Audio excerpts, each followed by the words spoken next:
हर शहर में red light area होते हैं।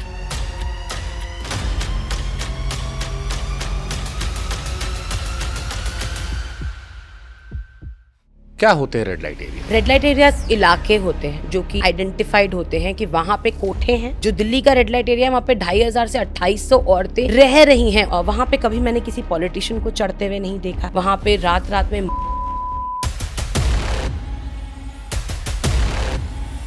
एक फिल्म आई थी हीरा मंडी। कितना अंतर है हीरा मंडी और दिल्ली या बम्बई या बंगाल में जो कोठे हैं? कुछ सिमिलैरिटी नहीं है। अगर हमें धरती पर नर्क देखने का मन है तो कोठे में जाकर बैठ जाओ, आपको दिख जाएगा किस तरीके के टॉयलेट्स हैं, किस तरीके की जिंदगी वो औरतें जी रही हैं। इतने से कमरे होते हैं and the man can only lie on you. 140 crore की आबादी में कोठों में रहने वालों की गिनती नहीं होती। बिल्कुल, कोठों में इस टाइम पे करीबन 13 मिलियन लड़कियां रह रही हैं। शौकिया तौर पर जाते हैं ये बड़े लोग। लंबी लंबी गाड़ियों में रात में आते हैं मिनिस्टर्स। उनके कुछ कोठे फिक्स हैं। इन कोठों में ज्यादातर लड़कियां शौकिया तौर पर हैं, पैदाइशी तौर पर हैं, मजबूरी में हैं, बचपन में उठा के डाल दी गई थी या जनरेशनल चली आ रही है। उन 99% लड़कियों को नहीं पता था कि मेरा फ्यूचर एक सेक्स वर्कर के नाम से जाना जाएगा। कुछ फैमिली ट्रेडिशंस भी है ऐसा। कोठा फंक्शन कैसे करते? एक कस्टमर नई दिल्ली मेट्रो स्टेशन पर उतरा, वहीं पर ही उसको दलाल पकड़ना शुरू कर देंगे। वो उस कोठे में आपको लेकर जाएंगे। किस तरह के लोग जाते हैं यहाँ पर? स्कूल के बच्चों से लेकर ऑफिस के लोग। क्या लव अफेयर्स में प्रोस्टिट्यूशन में टर्न करने का नंबर ज्यादा है? आपके अलावा और भी जो एक्टिविस्ट होंगे उन्होंने सरकारों से हेल्प मांगने की कोशिश की। जीवी रोड पर जो लोग रहते हैं वो कैसे इन कोठों को देखते हैं? They hate them. क्या उन कोठों में वैसे भी लोग हैं जो उसको एंजॉय कर रही हैं कि अब यही हमारी किस्मत है? डीपर लेवल पर देखोगे तो अफसोस तो है। कोई इंसान अपने शौक से गंदा काम नहीं करेगा। हर तरह तरह के पता नहीं कैसे इंसान आते हैं। कोई बुढ़े आते हैं, कोई दारू पी के आते हैं। मजबूरी से भी जाना पड़ता है 300 रुपए के लिए, 350 रुपए के लिए। सेक्स वर्कर बढ़ रहे हैं घट रहे हैं? ऑनलाइन चीजें बहुत अवेलेबल हो गई हैं। कोठों का जो ऑनलाइन ट्रांसफॉर्मेशन हुआ है ये कैसे हुआ है? क्योंकि अभी सब कुछ तो एप्स में बहुत ज्यादा आ गया ना, तो वहाँ पे ही अवेलेबल हो रही हैं चीजें। कॉलेज प्रोस्टिट्यूशन क्या है ये? जैसे कॉलेज की लड़कियां हैं young, they are making them a part of this whole system where they are going to sell their bodies for money in return. Sex worker जरूरी है सोसाइटी के लिए? उन मर्दों से आप मुझे सेफ रख रहे हो जिसको हम इजीली बोल रहे हैं कि मर्द जाति ऐसी होती है ना, उनको तो चाहिए, तो उनको करो ना कोठों में बंद। जो विदेशों में सेक्स वर्कर्स हैं वो ऑर्गेनाइज्ड हैं, मर्जी वाले हैं, या वहाँ भी ऐसे ही होता है? सेक्स वर्कर जो होते हैं वो पुलिस वालों को मददगार मानते हैं या परेशानी की वजह? दोनों। जो लोग यहाँ आते हैं उनकी मेंटालिटी क्या होती है? मैं तो 200 रुपए दे रहा हूँ, मेरा जो मन करेगा मैं इस लड़की के साथ करूंगा। क्या फ्यूचर देख रहे हैं कोठों का आप इंडिया में? और बर्बादी होगा। अभी 7 मिनट पे एक उठ रही है, धीरे धीरे 3 मिनट पे उठेगी और शायद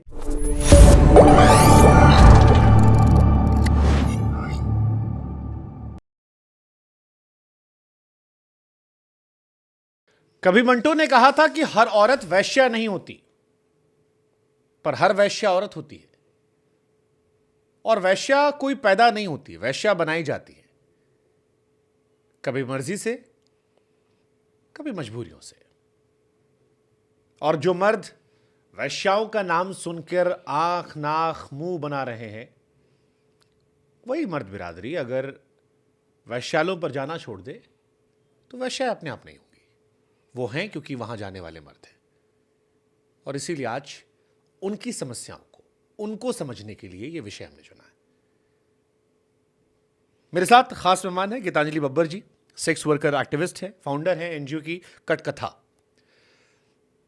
जैसा कि शुरुआत किया मैम मैंने कि वैश्या कोई पैदा नहीं होती है, वैश्याएं बनाई जाती हैं मजबूरियों में, मर्जी से, समाज की वजह से, और क्योंकि उनकी ज़रूरतें हैं तो वो चलती जा रही हैं। नहीं होती तो ख़त्म हो जाती। लेकिन वैश्याओं पर मैं जाऊं उससे पहले मैं आपसे पूछूंगा कि ये सेक्स वर्कर एक्टिविस्ट क्या होता है? ये नाम मुझे दिया गया है। अभी बहुत सारे इंटरनेट पर लिखा जा रहा है, बट मैंने इस लेबल को कभी, मुझे नहीं लगता एक्टिविस्ट मतलब sex worker activist. I don't know, I think I stand for human rights, I stand for women rights, I stand for children rights. क्योंकि जब हम उन वैश्यालय में जाते हैं और वहाँ हर कोई नहीं चढ़ रहा है। ये एक दुखद बात है हमारे देश में कि हर शहर में रेड लाइट डिस्ट्रिक्ट्स हैं और बड़े बड़े शहरों में तो बहुत बड़े बड़े रेड लाइट डिस्ट्रिक्ट हैं, बट वहाँ कोई जाना नहीं चाह रहा है। और शायद क्योंकि कटकथा वहाँ जा रहा है और हम लोग वहाँ 14 साल से बहुत दिल से ज़मीनी तौर पर काम कर रहे हैं, तो इसलिए सेक्स वर्कर एक्टिविस्ट नाम दे दिया गया है, but that's not a label जो कि मैं अपने आप लिखती हूँ। कभी कहीं पर असहज भी। होते हो आप जब कभी? कभी असहज होते हो जब कोई कहता है कि ये सेक्स वर्कर एक्टिविस्ट है, या आप उनमें डील करते हो जो प्रोस्टिट्यूशन में है? सेक्स वर्कर एक्टिविस्ट या प्रोस्टिट्यूशन में डील करना दोनों सेम ही चीज़ है। हाँ, वही मैं कह रहा हूँ। कभी कभी जब कोई कहता है ऐसा आपकी पहचान बताते हुए, तो आप असहज महसूस करते नहीं, मुझे इन सब बातों से कोई फ़र्क नहीं पड़ता है, क्योंकि ये सब लेबल्स हैं। अगेन आई सेड, मेरे को मेरा काम पता है। मैं आज पॉडकास्ट में भी आई हूँ क्योंकि मेरा एक मकसद है कि मुझे ये आवाज़ें जो मुझे कोठों के अंदर की आवाज़ें सुनाई देती हैं और बाहर की दुनिया को नहीं सुनाई दे रही हैं, तो मेरा फ़र्ज़ है कि मैं वो कहानियाँ सुनाऊँ। अब आप वो मुझे सेक्स वर्कर एक्टिविस्ट के नाम से सुनना चाह रहे हो, आप मुझे एक सामाजिक कार्य करने वाली लड़की के नाम से जानना चाह रहे हो, गीतांजलि के नाम से जानना चाह रहे हो, फाउंडर बोल रहे हो, डायरेक्टर बोल रहे हो, समाज सेविका बोल रहे हो, these labels doesn't matter. What matters is कि वो कहानियाँ बाहर आनी चाहिए। That's the only mission. Okay, मैं इसके बिल्कुल बेसिक से शुरू करता हूँ। आपने कहा हर शहर में रेड लाइट एरिया होते हैं। क्या होते हैं red light area? Red light areas ऐसे कुछ इलाके होते हैं जो कि शहर में आइडेंटिफाइड होते हैं कि वहाँ पे कोठे हैं, उन कोठों के अंदर लड़कियाँ, everybody knows that these are identified areas, और वहाँ पे अंदर लड़कियों को लाया जाता है बेचने का काम करना, और वहाँ पे ही सारे के सारे जो मर्द, आपने जैसे इनिशियली बोला, तो उन्हें भी पता होता है। वैसे तो बहुत अलग अलग जगह पर छोटे छोटे कोठे चल रहे हैं। दिल्ली में भी अगर देखोगे तो एक रेड लाइट एरिया है जहाँ पर 77 कोठे एक साथ हैं, बट अगर आप और जगह पर भी जाते हो, सीलमपुरी जाते हो, लक्ष्मी नगर जाते हो, शकरपुर जाते हो, तो छोटे छोटे कोठे वहाँ पर भी चल रहे हैं। बट रेड लाइट एरिया एक प्रॉपर इलाका है। जैसे जो दिल्ली का रेड लाइट एरिया है, वहाँ पे 2500 से 2800 औरतें रह रही हैं उन कोठों में। आप सोनागाची की बात करोगे तो वहाँ पे करीबन 40-45 हज़ार औरतें हैं बंगाल में। अगर आप मुंबई की बात करोगे तो वहाँ पर करीबन 20 से 25 हज़ार औरतें हैं। अगर आप पुणे में बुधवार पेट की बात करोगे तो वहाँ पर भी हज़ारों औरतें हैं। सो ये आइडेंटिफाइड एरियाज़ हैं which is illegal, but they are running. ये ऑर्गेनाइज कोठे हैं, ऑर्गेनाइज तरीके से प्रोस्टिट्यूशन चल रहा है, ये जानते हुए कि इलीगल है? ऑर्गेनाइज तो हम नहीं बोल सकते, बिकॉज ऑर्गेनाइज का मतलब तो मैं ये भी मानती हूँ कि फिर सरकार वहाँ पे फैसिलिटीज़ दे रही है, वहाँ पे उन औरतों के पूरे आइडेंटिटी कार्ड, जैसे जब मैं फॉरेन कंट्री गई हूँ और वहाँ के कोठों में देखा है, तो वहाँ की औरतों के पास अधिकार हैं, उनके पास सारे कार्ड्स हैं, सब कुछ है। पर यहाँ तो एक 3 साल की बच्ची को बेच दिया जाता है और उसके जितने भी कार्ड्स वार्ड्स हैं वो कभी बनते ही नहीं है लाइफ में। उसे पता ही नहीं होता कि मैं कहाँ से हूँ, मेरा क्या बैकग्राउंड है, मैं हिंदू हूँ, मुसलमान हूँ, उसे नहीं पता है। वहाँ पर आकर उसको जो बताया गया है, जो कहानी दी गई है पूरी ज़िंदगी, जिस मालकिन ने उसको ख़रीदा है, वही उसकी सच्चाई है। वहाँ पे कभी मैंने किसी पॉलिटिशियन को चढ़ते हुए नहीं देखा है वोट मांगने के लिए।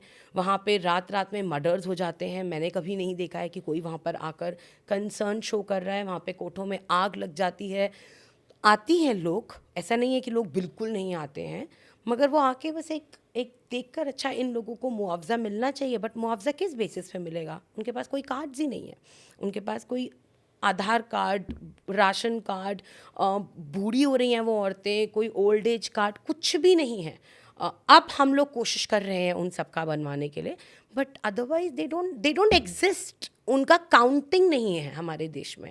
तो जिस इंसान का काउंटिंग नहीं है, हम उसको ऑर्गेनाइज तो नहीं बोल सकते। मतलब 140 करोड़ की आबादी में कोठों में रहने वालों की गिनती नहीं होती। बिल्कुल, हमें तो ऐसा ही लगता है। बाकी कोठों में इस टाइम पे करीबन 13 मिलियन लड़कियां रह रही हैं, ऐसा डेटा भी कह रहा है। बट 13 मिलियन, बट उनके पास कोई कार्ड नहीं है, कुछ आइडेंटिटी नहीं है। 1 करोड़ 30 लाख महिलाएं देश में। ये तो एक गिनती है, मुझे तो लगता है काफ़ी होंगी और ज़्यादा।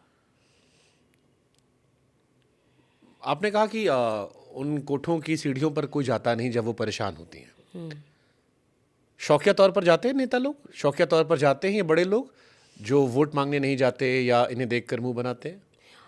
मैंने खुद नहीं देखा है, लेकिन मैंने बहुत कहानियाँ सुनी हैं। जब मैं नई नई गई थी तो मुझे बहुत कहानियाँ पता चलती थी कि लंबी लंबी गाड़ियों में रात में आते हैं मिनिस्टर्स और वो उनके कुछ कोठे फिक्स हैं। उन्हीं कोठों में से वो लड़कियां भी फिक्स्ड होती हैं, जो लड़कियां मुंह नहीं खोलेंगी, जो लड़कियां चू नहीं करेंगी, जो लड़कियां आराम से सरेंडर कर देंगी उस इंसान के आगे, और जो लड़की खूबसूरत है, फेयर स्किन है, वो लड़कियां उन गाड़ियों में जाती हैं, रात भर उनको उनके साथ रहना होता है, and then next morning they are dropped of.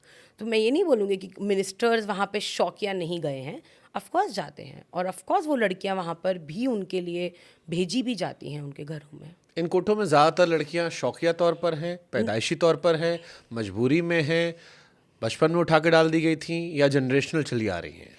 हर तरीके की लड़कियां हैं, लेकिन 99% औरतें जो वहाँ पर इस टाइम पर हैं, दिल्ली के जीबी रोड के उन 77 कोठों की मैं बात और क्लियरली कर सकती हूँ। उन 99% लड़कियों को नहीं पता था कि मेरा फ्यूचर एक सेक्स वर्कर के नाम से जाना जाएगा।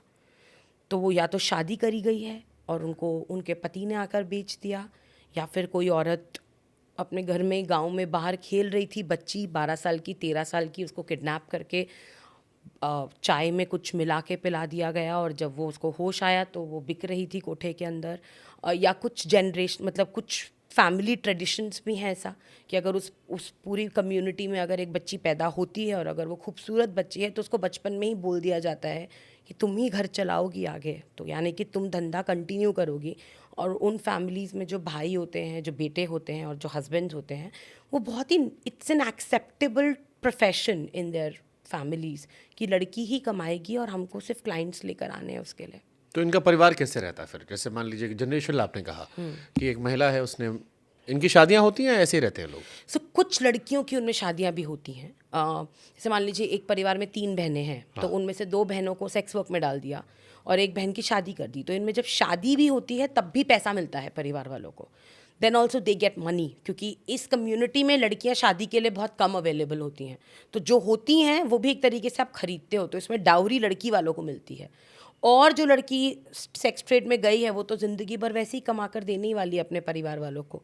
तो इस तरीके से इनकी फैमिली आगे बढ़ती चली जाती मैंने है। ऐसा कोई किस्सा बंगाल का सुना था। मेरे घर में एक ड्राइवर थे, तो वो गए, उन्होंने कहा कि वो बंगाल से गए हैं, वहाँ शादी की है, 80,000 रुपये में अपनी वाइफ लेकर आए। तो क्या वो किसी कोठे से लेकर आए होंगे?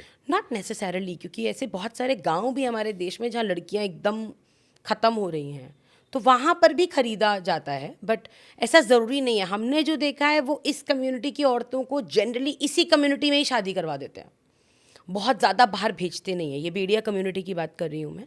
तो ये बेड़िया कम्युनिटी में जनरली ये अंदर ही अंदर अपने ही खानदान में क्या कम्युनिटी का नाम दिया आपने? बेड़िया, बेड़िया, BEDIA। बेड़िया कम्युनिटी। बेड़िया कम्युनिटी, क्या ये नाम कैसे पड़ा और इसके क्या मायने हैं?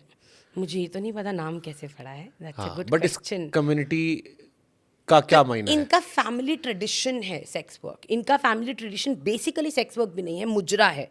मुजरा हुआ करता था। ये लोग मुजरे के लिए मतलब ये नोटिफाइड ट्राइब कहलाती है। तो ये नोटिफाइड ट्राइब थी। इनको पहले पूरा प्रॉपर सर्टिफिकेट्स मिलते थे कि आप मुजरा कर सकते हैं। आज भी जीबी रोड पे कुछ ऐसे कोठे हैं जो कि बेड़िया कम्युनिटी ही, पूरा हमें पता है कि ये कुछ कोठे बेड़िया कम्युनिटी के हैं, तो वहाँ मुजरा होता है। बट इवेंचुअली अब क्योंकि जीबी रोड की कंडीशंस भी, जैसे पहले जब मैं कहानियाँ सुनती हूँ तो पहले जीबी रोड पे बहुत अमीर लोग भी आते थे और हर तरीके के लोग आते थे, क्योंकि पहले एक्चुअली जब तवाइफ्स वगैरह होती थी तो एक अलग रौब भी था सेक्स वर्कर्स का, जो अब पिछले कुछ सालों में बहुत ही पैथेटिक कंडीशन हो चुकी है। मतलब आज की डेट में जीबी रोड पे ऐसी हालत है। अभी हमने एक नई टीचर रिक्रूट करी है और वो उन्होंने शेयर करा, अभी उनको 1 ही महीना हुआ है, and every 4th day she is feeling unwell. हर 4th डे पे उनको लगता है मुझे फीवर आ रहा है, क्योंकि कोठे की कंडीशन इतनी बुरी है कि आपकी बॉडी आपको अलाउड ही नहीं करती उस टॉक्सिक एनवायरनमेंट में ज़्यादा देर रहना। तो इमेजिन करिए वो वहीं रह रही हैं, उनके बच्चे वहीं पैदा हो रहे हैं, पूरी ज़िंदगी वो लोग वहीं बिता रहे हैं। तो बेड़िया कम्युनिटी को इस तरीके से पहले बोला गया था, लेकिन अभी कुछ समय में क्योंकि अब मुजरा कम हो रहा है, क्योंकि और सोर्स ऑफ एंटरटेनमेंट बहुत बढ़ गया है, तो वो लोग सेक्स वर्क में भी आ गए हैं अब वो लोग। बट अदरवाइज सर्टिफिकेट वाइज उनके पास ये अधिकार है कि वो मुजरा कर सकते हैं, ओनली मुजरा, not sex work after that. मैंने अभी एक फिल्म आई थी हीरा मंडी, हीरा मंडी देखी, जिसमें तवाइफों का अपना एक जलवा था। आप कोठों पे जाती हैं, सेक्स वर्कर से मिलती हैं, कितना अंतर है हीरा मंडी और दिल्ली या बम्बई या बंगाल में जो कोठे हैं? कुछ सिमिलैरिटी नहीं है। पिक्चरों के जो कोठे हैं अगर वैसे बन जाएं तो I mean it's a different world जो वो दिखाते हैं. आप गंगूबाई का भी एग्जाम्पल ले लीजिए, जिस तरीके का वो कोठा है. हाँ, उसमें जो शुरुआत में आलिया भट्ट के साथ जो हुआ है, जो नथ उतराई एक रीत होती है उनमें, जब लड़की पहली बार सेक्स वर्क में घुसती है तो वो लोग इस तरीके से, मतलब वो एक सिंबलाइज होता है कि नथ उतराई हो गई उसकी, जब वो अपनी वर्जिनिटी लूज़ करती है. तो वो सब उसने दिखाने की कोशिश करी है, बट इतना fancy, I mean no, Delhi के कोठों की हालत बहुत ख़राब है. आई मीन आप अंदर घुसोगे तो आपको मन नहीं करेगा कि आप 15 मिनट से ऊपर वहाँ बैठ पाओ. आप बैठ भी नहीं पाओगे, आपकी बॉडी आपको अलाउड ही नहीं करेगी. मतलब यू कैन इमेजिन. मैं तो हमेशा बोलती हूँ, अगर हमें इस धरती पर नर्क देखने का मन है तो कोठे में जाकर बैठ जाओ, आपको दिख जाएगा किस तरीके के टॉयलेट्स हैं, किस तरीके की ज़िंदगी वो औरतें जी रही हैं, छोटे छोटे कमरों में. मतलब इस कमरे के अंदर ऊपर एक और कमरा होगा और उसमें सीढ़ियाँ चढ़ के वो लोग खड़ी नहीं हो सकती हैं पूरी, सिर्फ जाके आपको लेटना है. इतने कमरे हैं उनके, इतने इतने से कमरे होते हैं जो उनके एनकाउंटर रूम्स होते हैं, जहाँ पे एक्चुअली वो लोग क्लाइंट को लेकर जाते हैं. वो पतले पतले से कमरे होते हैं, आप जाके सिर्फ आप लेट सकते हो, and the man can only lie on you, there is no other space. और मतलब अगर आप गंदगी की बात करोगे तो दैट्स अ डिफरेंट लेवल. हम अपने देश में सफाई की बहुत बातचीत कर रहे हैं आज की डेट में, तो मिनिस्टर्स झाड़ू उठा उठा के फ़ोटोज़ खिंचवा रहे हैं. I sometimes want to ask कि आप एक जीबी रोड जैसा इलाका जो सबको पता है, पूरी दुनिया को पता है, पूरे देश को पता है, आप वहाँ पे क्यों नहीं जा सकते हो? बट वहाँ पे तो सिर्फ बेकार लोग जाते हैं ना. जी, बंगाल में जिसका आपने जिक्र किया कि 40,000 महिलाएं वहाँ पर हैं, सोनागाची, तो वहाँ भी ऐसी कहानी है या वहाँ की स्थिति बेहतर है? नहीं, मैं नहीं बोलूँगी कि वहाँ की स्थिति बेहतर है. वहाँ पे भी ऐसा ही है. वहाँ पे सिर्फ एक फ़ायदा ये है कि वहाँ पे ज़्यादा औरतों का यूनिटी बहुत स्ट्रांग है, क्योंकि most of them are Bengalis, most of them are from the same community, तो उनका बॉन्डिंग बहुत अच्छा है. वेयर एज इन दिल्ली में हर कोठे में आपको छोटा सा उन्होंने मंदिर भी बना रखा होगा, छोटी सी मज़ार भी बना रखी होगी. वहाँ पे क्रिसमस पे भी वो हमें बोलते हैं कि तुम लोग सांता क्लॉज क्यों नहीं बनकर आते हो. दिवाली पर भी बोलते हैं दिया जलाने क्यों नहीं आए हो. मतलब वहाँ पे वो हर फेस्टिवल की, मतलब हर रिलीजन की औरतें आपको मिलेंगी एक ही कोठे के अंदर. कुछ ऐसे कोठे हैं जो फेमस हैं कि यहाँ पे सिर्फ नेपाली औरतें, नेपालीज वेमेन हैं, या कुछ कोठे हैं जहाँ पर बोला जाता है कि ये मतलब थोड़ा अलग है, आंध्रा की औरतें यहाँ पर ज़्यादा हैं. बट इन जनरल हर कोठे में हर तरीके के, हर एरिया की औरतें मिलेंगी. तो यूनिटी यहाँ पे कम है दिल्ली में कंपैरेटिवली, बट सोनागाची में यूनिटी थोड़ी ज़्यादा है. इंडिया में सबसे बद से बदतर कोठे कहाँ पर है, सबसे बेहतर कोठे कहाँ पर है? इंडिया में तो मुझे नहीं लगता बेहतर कोठे हैं. मैंने बुधवार पेट भी देखा है, छोटू टाइनी रूम्स, ऊपर माँ बेड पर क्लाइंट अटेंड कर रही है और बेड के नीचे बच्चे को सुला रखा है. कमाटीपुरा की भी हालत काफ़ी ख़राब है. दिल्ली के जीबी रोड पे भी वहीं पर ही माँ बैठी है और वहीं पर ही क्लाइंट आएगा और बच्चे के सामने बच्चा बैठा है, माँ उसके साथ जाएगी और 10 मिनट में अपना एक्ट करेगी, बाहर आएगी, बच्चे को दूध पिलाएगी या खाना खिलाएगी. तो बेहतर इंडिया में मैं नहीं बोल सकती हूँ कि कोई भी रेड लाइट एरिया बेहतर है. और वर्स्ट में सब एक दूसरे से बढ़कर सबसे ज़्यादा वर्स्ट कौन सा मैं है? दिल्ली को बहुत अच्छे से जानती हूँ, तो मैं दिल्ली बोल सकती हूँ कि दिल्ली की कंडीशन बहुत ज़्यादा ख़राब है. बट हाँ, आई थिंक मुंबई भी कोई बहुत साफ़ नहीं है. मुंबई की भी हालत बहुत ख़राब है. इंडिया में सेक्स वर्कर जो हैं वो लीगलाइज नहीं है. कभी कोई ऐसा दौर रहा इतिहास में, क्योंकि अब आप उनके बीच में उठते बैठते होंगे, वो आपको किससे कहानी सुनाते होंगे, कि किसी दौर में वो लीगलाइज था या वेल ऑर्गेनाइज था? लीगलाइज तो देखिए, उनको ये सब बातें नहीं पता है, क्योंकि उनको ये पता है कि मेरे को तो पता ही नहीं है यहाँ पे मैं आने वाली हूँ. मैं जिस दिन आई हूँ तब हमारी दीदियों के साथ अब ऐसा है कि अगर उनका, तभी बीच में हमारा एक घर है नोएडा में ही जहाँ पे सब औरतें रहती हैं, तो वहाँ पे एक दीदी काम कर रही थी, उनके चोट लग गई, खून निकलने लग गया. तो मेरे को बहुत डर लग रहा था, मतलब कि दर्द हो रही है. उसने मुझे बोला डरो मत दीदी. मैं इतना पिटी हूँ अपनी ज़िंदगी में, बचपन में मैं इतना पिटी हूँ कि मुझे ये छोटे मोटे खून से कुछ फ़र्क नहीं पड़ता है. And that was a big cut. क्योंकि नेक्स्ट डे कोई गेस्ट आने वाले थे, तो वो पागलों के जैसे काम कर रही थी. मुझे बोला तू रुक पहले डॉक्टर के पास. नहीं, मैं रात को देख लूँगी जो मुझे करना है. सो उनको लीगलाइज, अगर आप उनसे जाके सब बातें करोगे ना, तो वो हंसते हैं आपके चेहरे पर और बोलते क्या लीगलाइज और इलीगल की तुम मुझसे बात कर रही हो. मेरे को यहाँ पे मैं रोज़ डर में सोती हूँ. मेरी बच्ची है एक, अभी तो बड़ी हो गई है. हम एक शेयरिंग सर्कल करते हैं अपना, हर रोज़ हमारा दिन का एंड होता है शेयरिंग सर्कल से. तो उसमें एक सवाल था कि आपको सबसे ज़्यादा डर किस चीज़ से लगता है, तो उस बच्ची ने बोला मुझे रात को सोने से डर लगता है, क्योंकि जब मैं सोऊंगी तो पुलिस वाले या कोई ना कोई अंकल आके मेरी मम्मी को पीटेंगे, और अगर पुलिस वाले अंकल आ गए तो वो पीट पीट के मेरी मम्मी को लेकर चले जाएंगे, तो मुझे वो ऐसा रात में होगा ये सोच के डर लगता है। तो मुझे नींद आने से डर लगता है कि अगर मैं सो गई और मेरी मम्मी को ले गए तो फिर मेरे को कौन देखेगा। पुलिस वाला क्यों पीटेगा प्रोस्टिट्यूशन? क्योंकि पैसे या हनक या फ्रस्ट्रेशन? पैसा।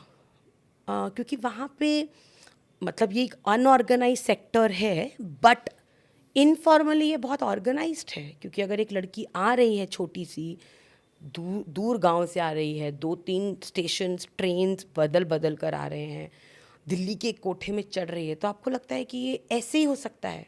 नहीं, हर स्टेशन पे लोग हैं, हर स्टेशन पर पैसा दिया जाता है। जब दिल्ली में भी आते हैं तो आई एम श्योर पैसा देते हैं, और जो मैंने सुना है हफ्ता जाता है पुलिस वालों के पास।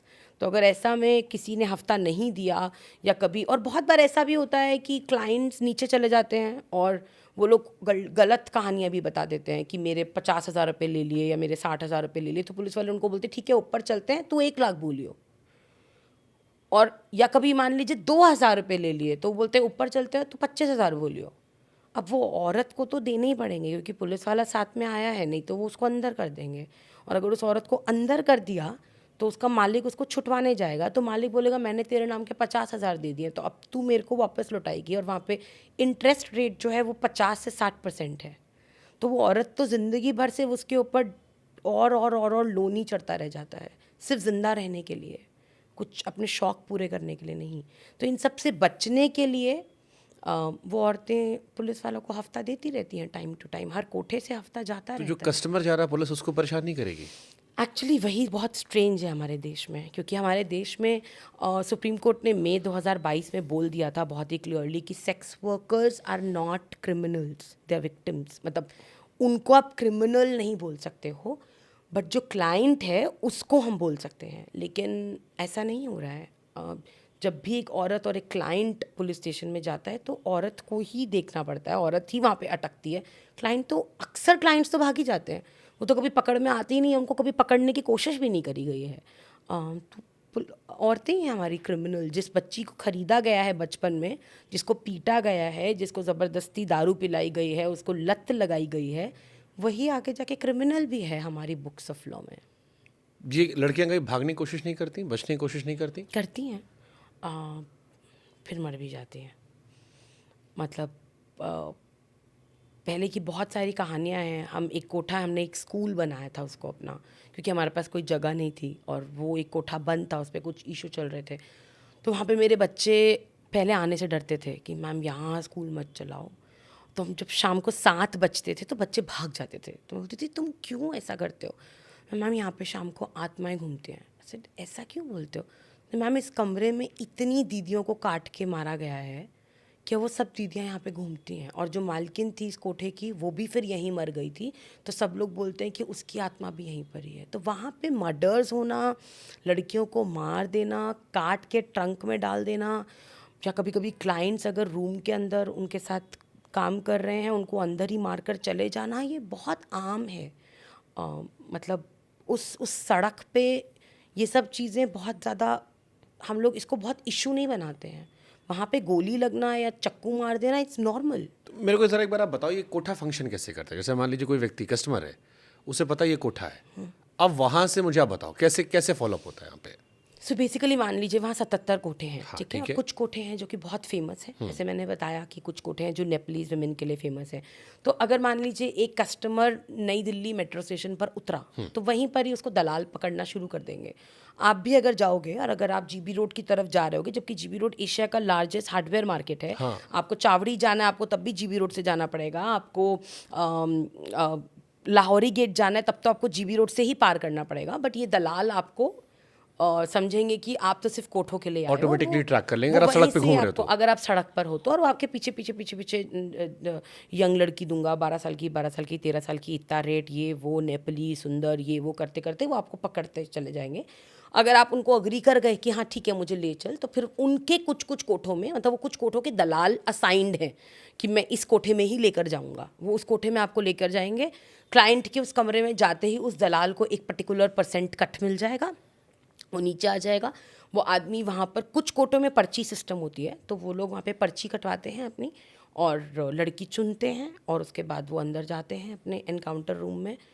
10 से 12 मिनट उनको मिलता है अपना एक्ट करने के लिए। उसके बाद वो बाहर आते हैं, क्लाइंट चले जाते हैं, लड़कियां वापस से दोबारा से इस बैठ बीच में जाती कोई हैं। लूट मार या कोई वेरिफिकेशन या कुछ असहज करना, वेरिफिकेशन तो कुछ नहीं है, जैसे आपने कहा ना, कोई आके मार के चला जाए, कोई हथियार रखा आपने या कुछ ऐसा, कुछ कोई चेकिंग नहीं है? नहीं, ऐसी कोई चेकिंग नहीं है, कोई चेकिंग करने का सोर्स ही नहीं है। ये मैं आपको बहुत सिंपल वर्जन बता रही हूँ, बट आप इमेजिन करिए एक कमरा इतना बड़ा, और यहाँ पर ऑलरेडी 25 लड़कियाँ खड़ी हुई हैं, और कम से कम 75 आदमी घुस के उन लड़कियों को पसंद कर रहे हैं, उनको जाके छू रहे हैं, उनको जाके बात कर रहे हैं, देख रहे हैं कि किस लड़की के साथ मुझे अंदर जाना है।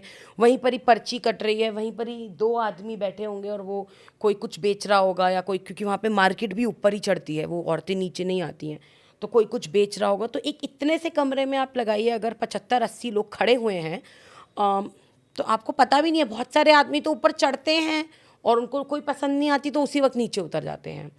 बहुत सारे आदमी ऊपर चढ़ के तसल्ली से एक एक औरत से बातचीत करते हैं। It's like a shopping. It's like a shopping, या इट इज़ लाइक दैट कि आप कपड़े देखने जा रहे हो। बिल्कुल, इट इज़ लाइक दैट। कुछ कमरों में इट इज़ लाइक दैट। कुछ कमरों में ऐसा होता है कि जहाँ पे आप ऊपर गए और सीधा आपको दलाल ही एनकाउंटर रूम में धक्का दे देता है, एंड देन जिस लड़की का भी नंबर होता है या मालकिन जिस भी लड़की को बोलती है, वो उस कमरे में चली जाती है। किस तरह के लोग जाते हैं यहाँ पर? हर तरह के, स्कूल के बच्चों से लेकर ऑफिस के लोग, आफ्टर स्कूल के ऑफिस। बच्चे? हाँ, ऑफिस के बाद मैं ऑफिस बैग्स और लैपटॉप बैग्स के लोगों को भी देखती हूँ। रिक्शे वाले आदमी लोग जो रिक्शा चलाने के बाद वो अपनी फ्रस्ट्रेशन निकालने जाते हैं। बूढ़े लोग, 80-80 साल के लोग भी वहाँ पर चढ़ते हैं। तो वहाँ पे कोई एज ग्रुप या कोई किस स्ट्राटा के लोग आ रहे हैं ऐसा नहीं बोल सकते। ड्यू के बच्चे एज एन इंटरेस्ट कि हम देखने चाहते हैं कि कैसा है, बिकॉज इसके आसपास काफ़ी, इसको हमने रोमांटिसाइज भी तो कर रखा है ना। वो तो कभी जीबी रोड नहीं गया यार, फिर तो तूने ज़िंदगी में कुछ भी नहीं करा। ये भी एक डायलॉग चलता है कॉलेजेस में। to try everything. Explore, right. तो वो एक्सप्लोर करने के लिए भी चाहते हैं, तो हर तरीके के लोग आपको वहाँ दिखेंगे। तो वहाँ पे मान लीजिए कोई 18 साल से नीचे का लड़का जा रहा है, तो अंदर उन्हें कोई मना नहीं करेगा, रोकेगा नहीं? मना नहीं करेगा, लेकिन अब मैंने देखा है कि बहुत सारी औरतें ही, जैसे कभी कोई बच्चा आ गया 13-14 साल का, तो औरतें ही उसको झापड़ मार के नीचे भेज देती है कि चल अभी तू बहुत छोटा है। बट कुछ लड़कियां भी हैं उस उम्र की, तो वो लोग उनके साथ भी, कुछ कोठों में उनके साथ भी सेटअप कर देते हैं। And what are the charges, like क्या ड्यूरेबिलिटी होती होगी? सब कोठों के अलग अलग रेट। फिर भी अगर मिनिमम से मैक्सिमम जाना हो? अगर हम बात करें तो 600 पर एक्ट। मिनिमम अगर हम बात करें तो 50 रुपये। और इसमें इनके पास क्या आता होगा? वो भी हर लड़की का अलग डिपेंड करता है। तो अगर लड़की बहुत यंग है और अभी अभी उसको ख़रीदा गया है तो ज़ीरो, उसके पास कुछ अमाउंट नहीं जाएगा at least for the next 4-5 years. जब वो लड़की खुद एक तरीके से इस चीज़ को समझ जाएगी कि अब क्योंकि मैं यहाँ आ ही चुकी हूँ, so let me learn the art of how to survive in a brothel, तो वो विक्टिम से सर्वाइवर के उसमें आ जाती है। बट वो भागती नहीं है वहाँ से, क्योंकि भाग नहीं सकती है, बट वो वहाँ की लैंग्वेज समझ जाती है। तब होता है कि मान लीजिए अगर वो कोठे में अपना एक अलग कमरा लेकर रह रही है, तो उसको एक पर्टिकुलर अमाउंट देना पड़ता है मालकिन को। मान लीजिए वो बोलती है नहीं मुझे अलग नहीं रहना है, सबके बीच में रहना है, जो आप खाना बना रहे हो मैं भी वही खाऊंगी और आपके हिसाब से ही चलूँगी, तो उसको कम पैसा मिलेगा क्योंकि खाना वाना सब कुछ मालकिन ही देख रही है। एज वाइज डिपेंड करता है। द मोर आप जितने बड़े होते चले जाते हो उतना ही आप कम कट देना शुरू कर देते हो, लेकिन आपका रोल बढ़ जाता है। तो जब आप बड़े होते हो तो आप सिर्फ खुद धंधा नहीं कर रहे हो, तब आप और लड़कियों को भी लेकर आओगे अपने गांव से, या जैसे आपको लाए गए थे उतना आपका ब्रेन वॉश कर चुके होते हैं, या फिर आप और लड़कियों की एज ए मैनेजर बन के बैठ जाओगे। लाइक 7-8 लड़कियां आपकी रिस्पॉन्सिबिलिटी हो जाएंगी कि 7-8 छोटी लड़कियां कि वो भागे नहीं, या उनको रेगुलरली मार पिटाई हो रही है ताकि वो डरी रहें। उनको खाना तभी मिलेगा जब वो क्लाइंट्स, इतने पर्टिकुलर क्लाइंट्स अटेंड कर लेंगी, तो उनका पूरा मैनेजमेंट फिर वो एक औरत संभालना शुरू कर देती है।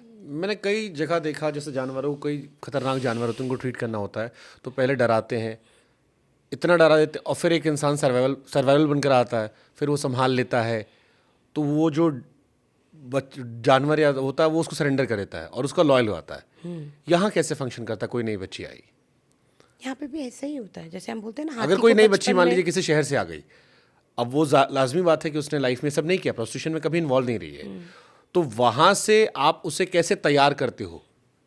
मतलब कोठे में कोठे में कैसे तैयार करते हैं वो लोग? जैसे मैंने आपको बताया कि शुरुआत में मैंने जो बहुत सारे केसेस देखे हैं उनमें ऐसा होता है कि लड़की आई, वो लोग उसको पहले जीबी रोड पे नहीं रखते हैं, वो उसको कहीं और रखते हैं। वहाँ पे उसको प्रेम मोहब्बत से, जैसे हमारी एक दीदी का मैं अगर केस बताऊँ तो उनकी शादी हुई थी नई नई, अभी तो खैर she 35, but when she came she was 14 years old। उसकी शादी हुई थी गांव में, 15 साल की हुई, उसका बच्चा पैदा हो गया। 1 साल उसको अच्छे से रखा उसके हस्बैंड ने, खूब उसका ख्याल रखा, उसको दिल्ली घुमाया, सब कुछ करा। उसका बच्चा जब 15 दिन का हो गया तब वो उसको कोठे में लेकर आ गया और उसको बोला कि अब यहीं रहेगी तू, और अब तेरे को यही धंधा करना है और मैं ही तेरे कस्टमर्स लेकर आऊँगा। और उसके बेटे को उसने एक सोर्स बना लिया कि अब ये बेटा है, ये बेटा मेरे पास रहेगा, मतलब अब मेरे कंट्रोल में रहेगा, तो वो भाग तो सकती नहीं है। शुरुआत में उसने मना करा बहुत, तो उसको एक्सट्रीम पीटा गया, मतलब आप सोच भी नहीं सकते हो। आज भी वो दीदी जब कंघी करती हैं अपनी, तो अक्सर मैं उनको बोलती हूँ बाल खुले क्यों नहीं रखते हो, बट उनका जो स्टाइल है कंघी करने का, क्योंकि यहाँ उनके इतना मारा गया है कि ये पूरा एरिया उनके यहाँ बाल हट चुके हैं, तो वो अपने बालों को ऐसे स्टाइल करती है कि आपको पता नहीं चलेगा कि वो अंदर से उनके बाल नहीं हैं। बट दैट्स द लिमिट जिस पे वो मारते हैं। उनको इतना तक भी टॉर्चर किया गया है कि जब वो मना करती है, तो एक बार उसने मना करा और उसके कमरे में उसके बच्चों के साथ गैस का पाइप खोल कर चला गया वो आदमी, कि मर जा फिर तू, अगर तू मेरा काम नहीं कर सकती है तो मैं तेरी जगह किसी और को लेकर आ जाऊँगा। And then she has to surrender. वो अपने को शायद मार भी देगी, लेकिन अब इसके पास बच्चे भी हैं, Why don't they go to police? Oh, like I said, वो तो गांव से आई थी, तो प्रोस्टिट्यूट नहीं थी, फिर वो हाँ, पुलिस के लेकिन पास नहीं आते। इतनी छोटी उम्र की बच्ची तो कोठे से नीचे उतर भी नहीं सकती है। उसको नहीं पता है बाहर आसमान किस रंग का चल रहा है, अभी बाहर बारिश चल रही है या क्या चल रही है। वो कोठों के अंदर ही बंद रहते हैं एटलीस्ट शुरुआत के 3, 4, 5 साल। उनको अलाउड नहीं है बाहर क्या जाना। लव अफेयर्स में प्रोस्टिट्यूशन में टर्न करने का नंबर ज़्यादा है? नहीं, ऐसा नहीं बोलूँगी मैं, वो भी है, लेकिन एक औरत की कहानी है, अभी वो भी ड्रीम विलेज में हमारे साथ हैं। वो तो काम करती थी, अपने घर चला रही थी, शी वाज 14 years old। जो धागे होते हैं कपड़ों में वो काटने जाती थी फैक्ट्री, और रिक्शा नहीं लेती थी क्योंकि रिक्शे में 10 रुपये लग जाएंगे, 5 रुपये आने और 5 रुपये जाने में, महाराष्ट्र में। और एक दिन बहुत तेज़ बारिश हुई तो वहीं रेलवे स्टेशन के नीचे बैठ गई कि मैं, छोटे शहरों में रेलवे स्टेशन से भी आप पार कर लेते I हो, know. तो बैठ गई कि बारिश रुक जाएगी। और वहीं पर ही एक आंटी आई और उसको अपनी माँ जैसी लगी। उसने अपनी माँ को भी रिसेंटली खोया था, उसको अपनी माँ की जैसी लगी वो, और उसने उसको बोला बेटा चाय पिएगी? उसने बोला हाँ आंटी क्यों नहीं, इतने प्रेम से आप पिला रहे हो। And then when she opened her eyes she was being sold. 80,000 रुपये देकर उसको, वो औरत ने उसके सामने 80,000 रुपये लिए और वो चली गई, और गांव में जाकर ये बता दिया कि वो खुद से अपनी मर्जी से दिल्ली के जीबी रोड पर जाके बिक गई है। तो वो लड़की 4-5 साल तक तो नहीं निकल पाई, लेकिन जब उसका बेटा पैदा हो गया 4-5 साल के बाद, तो एक टाइम के बाद कोठे वालों को पता है कि अभी भागेगी नहीं, तो वो भी उसको बोलते हैं कि ठीक है अब तेरे को जहाँ जाना जा, क्योंकि अब वो उसको अंदर तक इतना तोड़ चुके हैं कि वो उसको ये बता चुके हैं कि अगर तू बाहर जाएगी भी तो जितने भी आदमियों से मिलेगी ना, वो सब तेरे को गंदी नज़र से देखेंगे, क्योंकि वो तेरे साथ कभी ना कभी तो सोए होंगे। तो वो औरत को इतना डाल देते हैं उसके दिमाग में कि अब तू नहीं बची है बाहर की दुनिया के लिए, so you better die here. So but वो फिर भी गई अपने गांव जस्ट टू फाइंड आउट, रहने नहीं गई थी, देखने गई थी। तो उसने देखा कि उसकी फ़ोटो पर माला है। उसके बाप ने उसको हाथ जोड़कर बोला कि गांव में ये बात सबको पता चल चुकी है कि तू कोठों में थी, अब मेरे को अपनी शक्ल दोबारा मत दिखाई ज़िंदगी में। तो उसके पास कोई और ऑप्शन ही नहीं था, बेटा साथ में था, वो वापस उसी कोठे में आ गई। तो हम ये नहीं बोल सकते हैं कि सिर्फ लव अफेयर की वजह से एक लड़की को उसमें डाला गया है, सबके अलग अलग रीजंस हैं। एक दीदी हैं जो कि डिप्रेशन का शिकार हैं पिछले 18 सालों से, 20 सालों से, और वो 13 साल की थी, अपने गांव में बाहर खेल रही थी बंगाल में, और खेलते खेलते उन 8 लड़कियों में से उनको पिक कर लिया गया। आज वो शायद 45 इयर्स की होंगी, तब से लेके आज तक वो कोठे पर ही हैं। और अब तो उनकी हालत ऐसी हो गई है कि अगर वो डिप्रेशन की गोली नहीं खाती हैं तो वो कुछ भी कर सकती हैं। मतलब बीच में वो 3 महीने के लिए गायब हो गई थी, उनका बेटा कोठे में ही था और वो गायब हो गई थी। And when she was found naked on the streets because she was not in her senses, क्योंकि उनको गोली नहीं मिली थी उनकी डिप्रेशन की। तो वहाँ की मतलब हम लोग अक्सर देश में अलग अलग बातें करते हैं क्रूअलिटी के ऊपर, टेररिज्म के ऊपर। मुझे तो ऐसा लगता है कि अगर हम जीबी रोड जैसी जगह पर जाएंगे तो वहाँ तो रोज़ ये सब कुछ हो रहा है। वहाँ लड़कियों की ज़िंदगी की कोई वैल्यू ही नहीं है, बट हम वहाँ देख ही नहीं रहे हैं। हम लाल किले पे झंडा फहरा देते हैं हर साल बहुत ही शौक से। हम लोग या अपने रामलीला मैदान में जाके स्वेर इन सेरेमनीज कर देते हैं, बट उससे 1 किलोमीटर दूर हम ये नहीं देख रहे हैं कि दिल्ली का जो सबसे ज़्यादा इम्पॉर्टेंट इलाका है, जहाँ पे हम बोलते हैं ना महिलाएं ही देश का फ्यूचर हैं, वो महिलाओं के साथ क्या हो रहा है। We don't want to see that area. हम ब्लाइंड हैं उस एरिया के लिए। कभी आप जैसे आपके अलावा और भी जो एक्टिविस्ट होंगे उन्होंने सरकारों से हेल्प मांगने की कोशिश की? बिल्कुल की है, बहुत मैंने तो बहुत दरवाजे खटखटाए हैं। क्या रिएक्शन होता है जब प्रोस्टिट्यूशन को लेकर आप जाते हो हेल्प मांगने की, इनके भी ह्यूमन राइट्स का ख्याल रखा जाए? कुछ लोग ऐसे होते हैं जो बोलते हैं वेरी गुड गीतांजलि, ये काम तो बहुत इम्पोर्टेंट है, मैं देखता हूँ मैं क्या कर सकता हूँ, फिर वो कभी नहीं देखते। कुछ ऐसे भी लोग मुझे मिले हैं जिन्होंने मुझे बोला ओ गीतांजलि जी अभी भी चल रहे हैं दिल्ली में कोठे। तो ऐसे इंसान से तो आपको बात करने का मन ही नहीं करेगा ना, क्योंकि वो उस इलाके में जीत रहे हैं इतने सालों से। वैसे बोलते हैं कि इन कोठों को यहाँ से हटाया जाए क्योंकि आसपास के रेजिडेंट्स अनसेफ फील कर रहे हैं या उनको बेइज्जती फील होती है। और आप मुझसे सवाल को कोठे अभी आप हटवा क्यों नहीं देती कोठों को? अभी रिसेंटली मुझे एक पॉलिटिशियन के बेटे ने बोली ये बात, आप कोठों को हटवा क्यों नहीं देती, साफ करवा दीजिए ना इस गंदगी को यहाँ से। And I looked at him and I was like good, I mean you are going good, our country is going strong with people like you. And I just came out of his office. आप इस ऐसे इंसान से आप क्या बोलोगे? And then I just moved out. I said okay, congratulations, your father got elected. So it's hopeless. मतलब एक बिल्डिंग है जीबी रोड पर, क्योंकि जीबी रोड पर किराया बहुत ज़्यादा है, तो एक छोटे से स्कूल के लिए भी हमें बहुत किराया देना पड़ रहा है। Fund raising is an issue for every organisation. तो वो बिल्डिंग है जो पिछले ऑलमोस्ट 4 सालों से बंद पड़ी है। उसके लिए मैं 4 साल से हर दरवाजे पर चिट्ठियाँ लिख चुकी हूँ। यहाँ तक कि 2 साल पहले ऐसा भी हो गया था कि वो बिल्डिंग में हमने अपने आर्किटेक्ट को बुलाया और सब कुछ उन्होंने हमारे हिसाब से पूरा प्लान कर दिया। वो डूसिप के अंडर आती है, Delhi urban shelter improvement board के अंदर। सरकार बदली और वो बिल्डिंग वापस बकरियाँ बंधी हुई हैं। अब दूसरी सरकार को सुनना ही नहीं है। तो वहाँ पे जीबी रोड, क्योंकि आपके एजेंडा में, आप कभी मैनिफेस्टो पढ़ेंगे तो आपके एजेंडा में कभी जीबी रोड आएगा ही नहीं, सेक्स वर्कर्स के ऊपर बात ही नहीं आएगी। सुप्रीम कोर्ट ने बोल दिया treat them with respect, but who is treating them with respect? What is we are implementing on the ground? Nobody knows, nobody gives a damn about it. GB road पर जो लोग रहते हैं वो कैसे इन कोठों को देखते हैं? जो जीबी रोड के पीछे रहते हैं, हाँ, जो आसपास इलाके होंगे, मतलब 500 मीटर या 1000 मीटर के आसपास। They hate them. They are their clients also, but they hate them. जैसे आपने शुरुआत में बोला ना कि हम लोग उनके बारे में बात करते हैं कि अरे मतलब बदनाम गलियां हैं, ये हैं वो, तो वहाँ पे वो क्लाइंट बनकर ज़रूर जाएंगे। बट मैंने बहुत सारी वीडियोस ऐसी भी देखी हैं जहाँ पे बोलते हैं हमारी बेटी के लिए हमें रिश्ता करना है, और जब उनको हम बोलते हैं जीबी रोड के पीछे रहते हैं हम, तो आधे लोग तो आते ही नहीं हैं, तो क्यों नहीं हटा देते यहाँ से। वहाँ पे एक स्कूल चलता था बहुत पहले, तो आसपास के रेजिडेंट्स ने वो स्कूल बंद करवा दिया कि इन कोठे वाली के बच्चों को पढ़ाना शुरू कर दोगे अगर तो मतलब क्यों इनको आपको कोई भी फैसिलिटी देनी क्यों है, या इनके बच्चों को कोई भी, इनको इतना रुला दो, इनको इतना तड़पा दो कि ये खुद ही कोठे बंद कर दें। बट वो तो आना ही नहीं चाहती हैं ना वहाँ पे। जो रन कर रहे हैं हमारे देश के बड़े बड़े लोग, उनको बात करो ना। आप उन लड़कियों से क्या बोल रहे हो जो खुद ही वहाँ पे एक रात नहीं रहना चाहती, अपने बच्चे को एक रात नहीं रखना चाहती? क्या उन कोठों में वैसे भी लोग हैं जो उसको एंजॉय कर रही हैं कि अब यही हमारी किस्मत है, ऐसे ही जीना है, मजे कर, उन्हें अब इसमें कोई अफसोस नहीं है?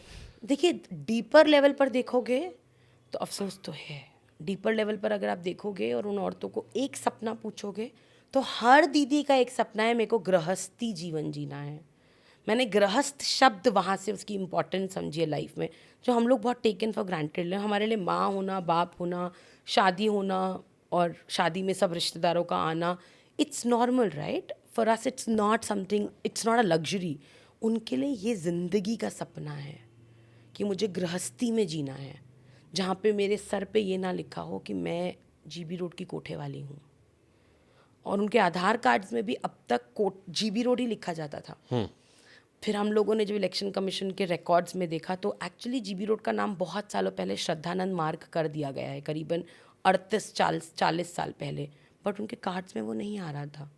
तो वो औरतों को अपने कार्ड दिखाने में भी प्रॉब्लम है बाहर जाकर, कि मेरे कार्ड कोई देखेगा और अगर उसने मुझे देखा और उसने मुझे बोला कि अरे तू तो कोठे वाली है, तो मेरी क्या इज्जत रह जाएगी। स्कूल्स नहीं भेजती वो अपने बच्चों को, क्योंकि स्कूल्स में जाके सबसे पहला सवाल होता है बाप का नाम, क्या नाम दे, उन्हें नहीं पता। या वो लोग बोलते हैं कहाँ है आपका घर। तो मेरा एक बच्चा मेरे पास आया, वो 14-14.5 साल का था, बहुत ब्राइट बच्चा, और मुझे आके उसने अपना स्कूल बैग डोनेट कर दिया। ही सेड ये मेरा बैग आप रख लो। मैंने कहा क्या करूँगी मैं इसका, तो जो छोटे बच्चों को आप पढ़ा रही हो ना उनके लिए रख लो। तो ऐसे तेरा, मैं नहीं जाऊँगा अब स्कूल में वापस। मैंने कहा क्यों?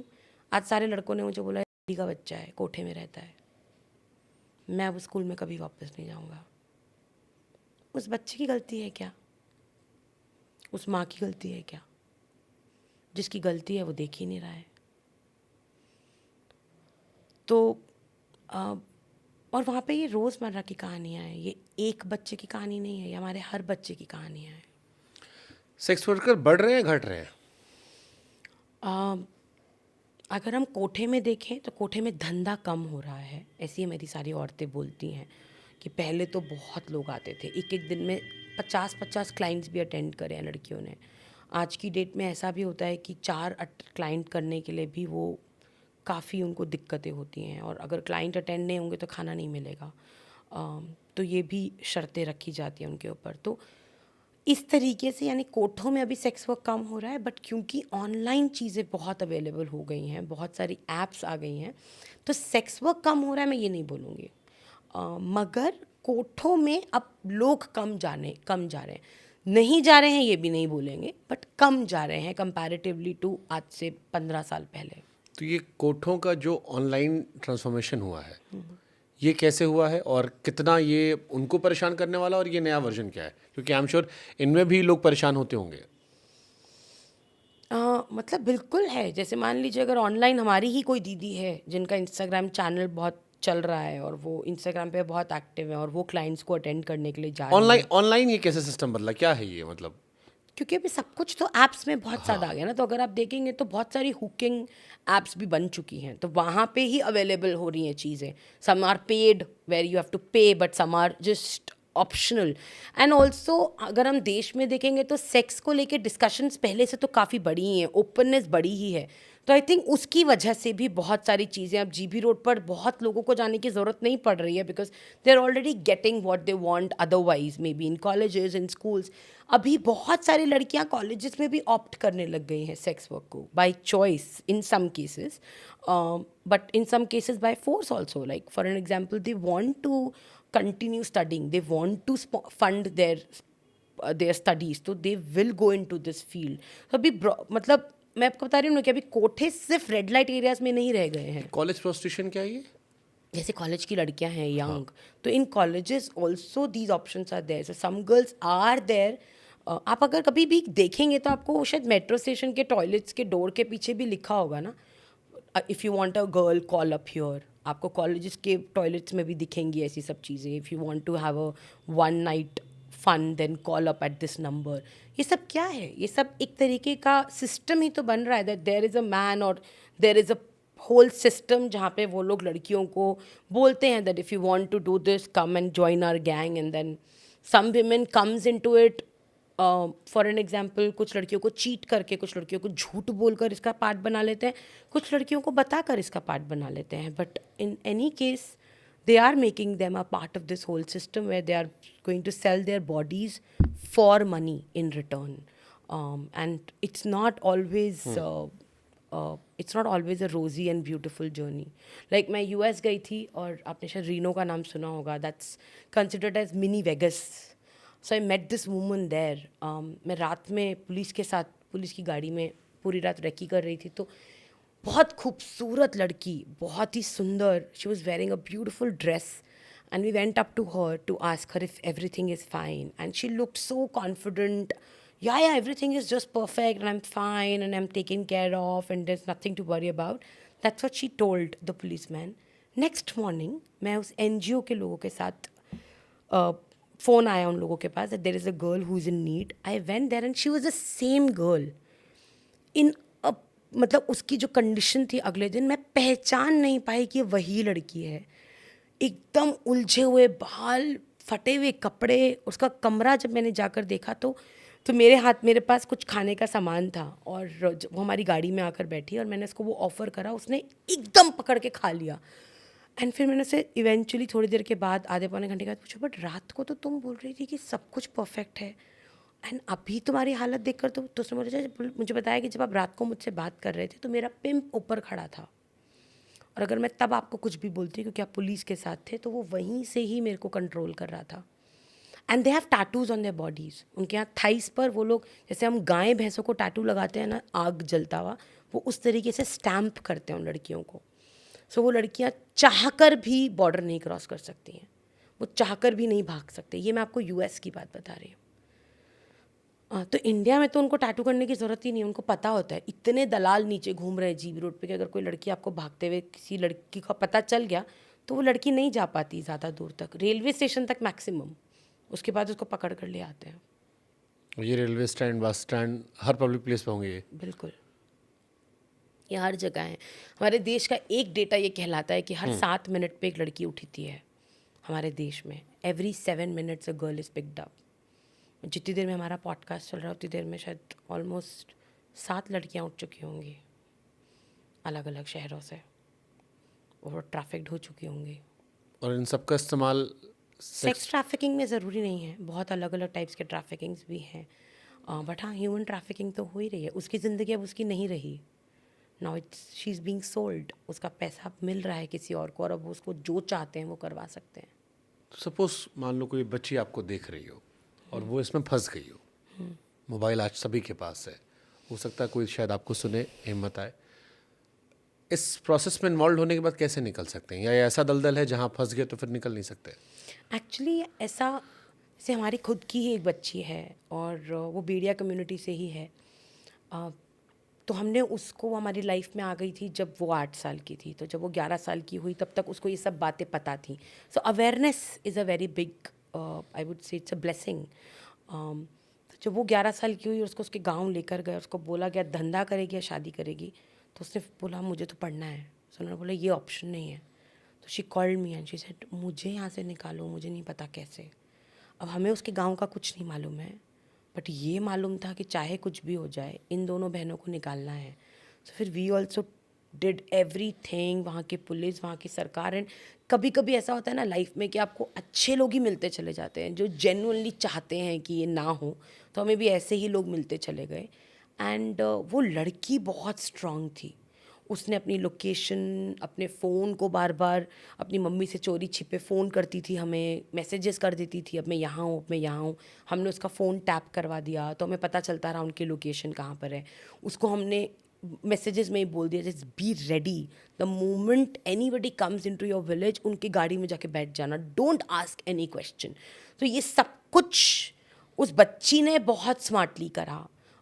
And she was out. There was another girl जो जीबी रोड पर इसी तरीके से आई थी, पढ़ी लिखी लड़की थी. And she also took some customers phone और उसने फ़ोन कर दिया. और उसके पापा काफ़ी रिच एलीट, मतलब काफ़ी रिच लोग थे वो लोग. रात, आज तक उससे बड़ी रेड नहीं हुई कभी जीबी रोड पर. रात रात में, मैं ऐसा मुझे बताते हैं कि वो साउथ की पुलिस आई थी और उन्होंने पूरा जीबी रोड एकदम पूरे तरीके से सील कर दिया कि कोई भाग ही नहीं सकता है. अदरवाइज़ क्या होता है जीबी रोड पे, मान लीजिए अगर खबर मिली कि रेड पड़ रही है तो कोठों में ऑलरेडी खबर पहुंच जाती है पहले ही. पुलिस वालों के अंदर ही अंदर के लोग, मालिक वालिक सब जुड़े हुए होते हैं, तो खबर पहुंच जाती है इस कोठे में रेड पड़ने वाली है. तो वो लड़की को अंदर ही अंदर तो हर एक कोठे कनेक्टेड है अंदर से, काफ़ी सारे, तो सुरंगें बनी, जैसे ये आपका डक्ट है तो ऐसी सुरंग होगी, डक्ट के अंदर अंदर से वो निकाल कर लड़की को कहाँ निकाल कर ले जाएंगे आपको पता ही नहीं चलेगा। But in that one red उन्होंने पूरा जीबी रोड सील कर दिया। किस साल की बात है ये? आई थिंक 2015-16 की बात है ये। और वो निकाल कर ले गए उस बच्ची को वहाँ से, वो लोग नहीं गए। बट ये वन ऑफ द केसेस है, क्योंकि उसके बाप के पास रिसोर्सेज थे और क्योंकि वो कर सकते थे। बट मेजर लड़कियों के तो पापा को या माओ को ये भी नहीं पता होता है कि मतलब मैं दिल्ली तक कैसे पहुँचूँ। उनके पास इतने भी पैसे नहीं होते हैं कि वो बस की या ट्रेन की टिकट लेकर दिल्ली तक आ जाएं या बॉम्बे चले जाएं। उनको पता ही नहीं होता है कि कहाँ है तो हमारा ये बच्चा। ज़्यादातर लड़कियां जो दिल्ली में जीबी रोड पे इन्वॉल्व है, ये गरीब घराने की हैं मैक्सिमम। क्योंकि इनको ट्रेस नहीं किया होगा। बिल्कुल बिल्कुल।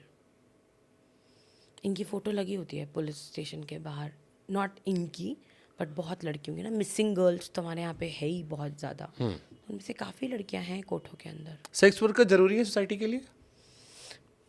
मतलब क्यों ज़रूरी है आप मुझे ये बताइए। मैं पूछ रहा हूँ क्वेश्चन। नहीं, बिल्कुल भी नहीं। क्यों? मतलब हमारी दीदी भी अक्सर ये बात बोलती हैं कोठों पे, जब मैं जाती हूँ और जब उनके साथ कभी दिल से बात हो रही है तो मुझे बोलती हैं हम ना हो ना तो तुम लड़कियाँ सेफ़ नहीं रहोगी।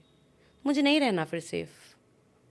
अगर मेरे को सेफ़ रखने के लिए मेरी एक 12 साल की या 11 साल की बच्ची को आप बेच रहे हो और आप उसको पूरी ज़िंदगी मार रहे हो, उसको पीट रहे हो, आपका कोई अंत नहीं है वायलेंस करने का, तो मुझे सेफ़ नहीं रहना। और अगर उन मर्दों से आप मुझे सेफ़ रख रहे हो जिसको हम ईज़िली बोल रहे हैं कि मर्द जाति ऐसी होती है ना, उनको तो चाहिए, उनको अपनी ये लस्ट ख़त्म करने के लिए औरत चाहिए, तो उनको करो ना कोठों में बंद, उनके साथ ये सब कुछ करो ना। उस छोटी बच्ची के साथ क्यों कर रहे हो? तो 12 साल की लड़की, पैदा होती हुई लड़की को आप बेच देते हो। लड़की पैदा हुई है, पता चला लड़की है, मालकिन खरीद लेती है उसी वक्त पे ही। वो भी 12 साल की होती भी नहीं है, उसकी मेंस्ट्रुएशन साइकिल शुरू भी नहीं होती है कि उसकी वैल्यू लग जाती है। उसकी क्या गलती है? उस मर्द की हैवानियत के लिए वो क्यों बैठेगी ना कोठे पे? आई मीन अगर ज़रूरी है तो हम अपने घर में अपने घर वालों को बिठा देते हैं, तो फिर ज़रूरत पूरी हो जाएगी ना। मेरे हिसाब से तो बिल्कुल ज़रूरी नहीं है।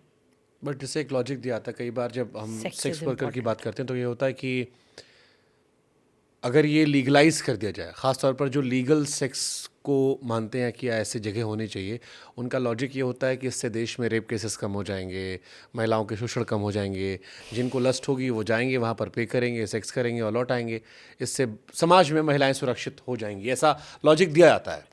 ये लॉजिक तब मुझे समझ में आएगा जब वो लड़की अपनी मर्जी से ये ऑप्शन ऑप्ट करेगी, जब उसको पता होगा कि मैं इस धंधे में जा रही हूँ, ये प्रोज हैं, ये कॉन्स हैं, मुझे कॉन्डम का इस्तेमाल करना है क्योंकि उससे मेरी हेल्थ ठीक होगी। मेरे को मालकिन नहीं बताएगी कि मुझे कॉन्डम यूज़ करना है या नहीं करना है। अगर मुझे कोई बीमारी होती है तो मैं ना बोल सकती हूँ कि मुझे नहीं करनी है, मेरे अधिकार है। अगर हम उस लेवल तक पहुंच सकते हैं अपने देश में, जो मुझे तो नहीं दिख रहा है इन द नियर फ्यूचर, जहाँ पे अभी सुप्रीम कोर्ट ने बोल दिया और इम्प्लीमेंटेशन में ज़ीरो है, अगर हम उस लेवल तक पहुंच सकते हैं तो ज़रूरी है, हमें करना चाहिए लीगलाइज। बट अगर हम उस लेवल तक पहुंच सकते हैं तब, अगर हम ये कर देंगे कि हमने लीगलाइज तो कर दिया लेकिन उसके बाद हमारी इम्प्लीमेंटेशन ज़ीरो चल रही है और आज भी छोटी छोटी लड़कियां बिक रही हैं और उन बच्चियों को पता ही नहीं है कि ये धंधा होता है। उनको ये बताया जाता है कि तो अगर धंधे में जाएगी ना तो तेरे को अच्छे कपड़े मिलेंगे, तेरे को मिठाइयाँ मिलेंगी, देख तेरे को डांस करने को मिलेगा। उनको उसके बाद की कभी कहानी नहीं पता होती है। हमारे ड्रीम विलेज है जो हमारा होम है नोएडा में, तो वो दीदी बताते हैं उनको पोलियो है पैर में, and she is my strongest woman. वो बताती है मुझे तो सिर्फ यही बताया गया था कि तेरे को पोलियो है तो शादी तो होगी नहीं, तो तू ये वाला काम कर ले जो तेरी बाकी बहनें कर रही हैं, तेरी भुआएँ कर रही हैं, देख तेरी ऐशी ऐश है, अच्छे कपड़े मिलेंगे, बॉम्बे में जाके डांस करेगी, डांस बार्स में पता है कितना पैसा है वहाँ पे, तेरे को मस्त ज़िंदगी मिलेगी। And then she shared her first night story. मैंने बोला उस रात के बाद तो मैं मैं मर भी नहीं सकती थी, क्योंकि मौत भी बहुत ईजी तो नहीं है करनी, एक्सेप्ट करना। और आज भी वो इसी ट्रेड में है। ये डांस बार का जो आपने जिक्र किया, मुंबई में डांस बार बंद कर दिए गए, इसकी वजह से ही प्रोस्टिट्यूशन बढ़ा होगा मुंबई में? नहीं, मुंबई में हमेशा से ही था और आज भी है। डांस बार्स मुझे ऐसा लगता है कि मेरा जहन में मुझे ये सही ही नहीं लग रहा है। मुझे नहीं पता लोग इसके लिए जो भी बोलते हैं और वो मुझे गलत भी बोलते हैं, मुझे ये चीज़ नहीं सही लग रही है कि मेरी वजह से मेरे लिए या देश में कुछ आदमियों के लस्ट के लिए एक लड़की को डांस बार में डांस करना पड़ रहा है अपनी मर्जी के बगैर। अगर वो अपनी मर्जी से कर रही है, again I am saying it's fine, but उसको पता ही नहीं है कि वो चलो क्या मैं कर इसको रही है। रिफ्रेम करता हूँ। जो विदेशों में सेक्स वर्कर्स हैं वो ऑर्गेनाइज्ड हैं, मर्जी वाले हैं, या वहाँ भी ऐसे ही होता है? वहाँ पे भी ऐसा भी होता है और मर्जी वाले भी हैं, वहाँ पे दोनों तरीके के लोग हैं। हमारे देश में भी मर्जी वाले भी हैं, हमारे देश में भी ऐसी औरतें हैं जो अपनी चॉइस से कर सकती हैं, करती हैं वो ये काम, विच इज़ फाइन। शॉर्टकट पैसा, पैसा अपना घर चलाना है, पैसा चाहिए। ऐसा कॉलेज वाला आपने बताया। कॉलेज वाला बताया, और भी बहुत सारी औरतें हैं जो कि रोज़ सुबह तैयार होकर अपने घर से ये बोलकर निकलती हैं कि मैं दफ्तर जा रही हूँ। उनके ऑटो वाले फिक्स्ड होते हैं, उनकी लोकेशन फिक्स्ड होती है, और उनके हस्बैंड्स को यही पता है कि मेरी बीवी नौकरी पर जा रही है, बट क्योंकि पति कमाकर ला ही नहीं रहा है, कुछ काम ही नहीं कर रहा है, तो वो उस औरत को बाहर निकलना है और उसको और कोई उसको समझ में नहीं आ रहा है और कोई काम करना, उसको यही ऑप्शन दिया गया आसपास की और औरतों ने, तो वो जाते हैं और वो करते हैं। आप जेएनयू के पार्क में जाइए, जेएनयू के जो जंगलों में जाइए, आपको मिलेंगी वहाँ पे औरतें छोटा छोटा अपना एक इतना सा कपड़े का मतलब चुन्नी जितना एक बेड लेकर घूम रही होंगी। बेड मतलब एक छोटा सा चुन्नी जैसा, और वो वहीं पर ही डालकर बैठी होंगी। वहाँ पे आदमी जाते हैं, तो वो फिर भी अपनी चॉइस से कर रही हैं। चॉइस तो मैं नहीं बोलूँगी कि वो भी पावर्टी और फोर्स में ही कर रही हैं एक तरीके से, बट फिर भी वो चुन सकती हैं। पर कोठे में तो वो चुन ही नहीं सकती ना। कोटे में भी मैं बीच में हम लोग नाइट वॉक्स करते हैं कि रात को हम जीबी रोड पर जाते हैं, क्योंकि रात में बहुत सारी ऐसी दीदियाँ मिलती हैं जो दिन में सो रही होती हैं। तो एक दीदी थी and she was 9th month pregnant, and I asked, and she was standing down stairs waiting for the clients, and I said तेरी हालत है? तो उसने बोला खाना नहीं देगी ना मालकिन, सोए नींद ही नहीं आएगी, बिना खाने के भूख लगती रहेगी मेरे को और बच्चे को। और उससे खड़ा नहीं हुआ जा रहा था, बट खाना तो ज़रूरी है ना, तो इसलिए वो खड़ी हुई थी नीचे। तो वहाँ पे चॉइस नाम की कोई चीज़ नहीं है। तो अगर आप मतलब फॉरेन कंट्री में भी हर तरीके के दोनों टाइप के लोग हैं। I have been to strip clubs also, I have seen women in the toilet. जब आप जाते हो उनके ड्रेसिंग रूम में, आप देखते हो उनका असली चेहरा। वो हो सकता है बाहर स्टेज पर आपको जो दिख रहा है, जो वो कर रही हैं, आपको लग रहा है oh wow she is enjoying it, but when you go inside the toilets and when you watch them closely, when you try to talk to them, you will get to know no, they don't want to be here, they don't want to be on the stage, they don't want this attention. But हम कहाँ इतने deeper level पर जाएंगे ना। किसके पास समय है? हाँ। और हमने तो बहुत इजीली एक्सेप्ट कर लिया ना, सेक्स वर्क नहीं होगा तो देश अनसेफ हो जाएगा। Wow, I mean this statement in itself is something which I don't agree to. India में फिलहाल कितने लेवल पे हो रहा है ये? कितने लेवल पे हो रहा है? हाँ, जैसे आपने कहा स्कूल को कॉलेजेस में शुरू हो गया है। एक हम बात करें जीवी रोड जैसा जगह है, नोएडा में हम जाते हैं, कई बार रातों में हमें लोग दिखा, हर शहर में दिखाई पड़ते हैं। इनफैक्ट आप किसी भी शहर में जाओगे सड़कों पर दिखाई पड़ते हैं। कई बार फिल्म इंडस्ट्री या बॉलीवुड इंडस्ट्री का भी जिक्र होता है। कितने लेवल पे? मुझे तो लग रहा है हर लेवल पे है ना। पॉलिटिशियंस के लेवल पर अगर आप देख लो, आप बॉलीवुड में देख लो, आप स्कूल्स में देख लो, कॉलेजेस में देख लो, प्रोफेसर्स के बीच में देख लो, कॉलेजेस में, आप कहीं पर भी देख लो, तो सेक्स वर्क तो एक तरीके से ओल्डेस्ट प्रोफेशन है हमारे हिस्ट्री का, है ना। तो सेक्स वर्क तो तब से ही चल रहा है, आज कोई नया चीज़ तो है नहीं है। तो ये तो हर लेवल पर ही है। तो जैसे आप हील करें, आप लोगों की हेल्प करने आते हो अपने एनजीओ के थ्रू, तो एक तो हो गया जीबी रोड पे आपने हेल्प की, इसके अलावा और कहाँ कहाँ की महिलाएं आपको मिली है? नहीं, हमारा जो मेजर फोकस है, तो मैं जाती हर जगह के, मैंने ऑलमोस्ट सारे रेड लाइट एरियाज में गई हूँ। वहाँ की एनजीओज़ के साथ हमारा कोलैबोरेशन है, बट अभी हमारा जो मेन फोकस चल रहा है पिछले 14 सालों से, वो जीबी रोड के कोठों पे ही चल रहा है। बाकी अगर एनजीओज़ हमारे पास कोई लड़की भेजते हैं, वो बोलते हैं कि हम चाहते हैं कि दिल्ली में आपके पास रहे, ये सीखे, सो मोस्ट वेलकम। बट हमारी टीम अभी उतनी बड़ी नहीं है कि हम और जगह पर जा पाएँ और अपना बट आई एम श्योर आप लोग भी फॉलो करते होगे बाकी एनजीओज़ को या बाकी लोगों को, या आप इंटरकनेक्टेड होगे आपस में।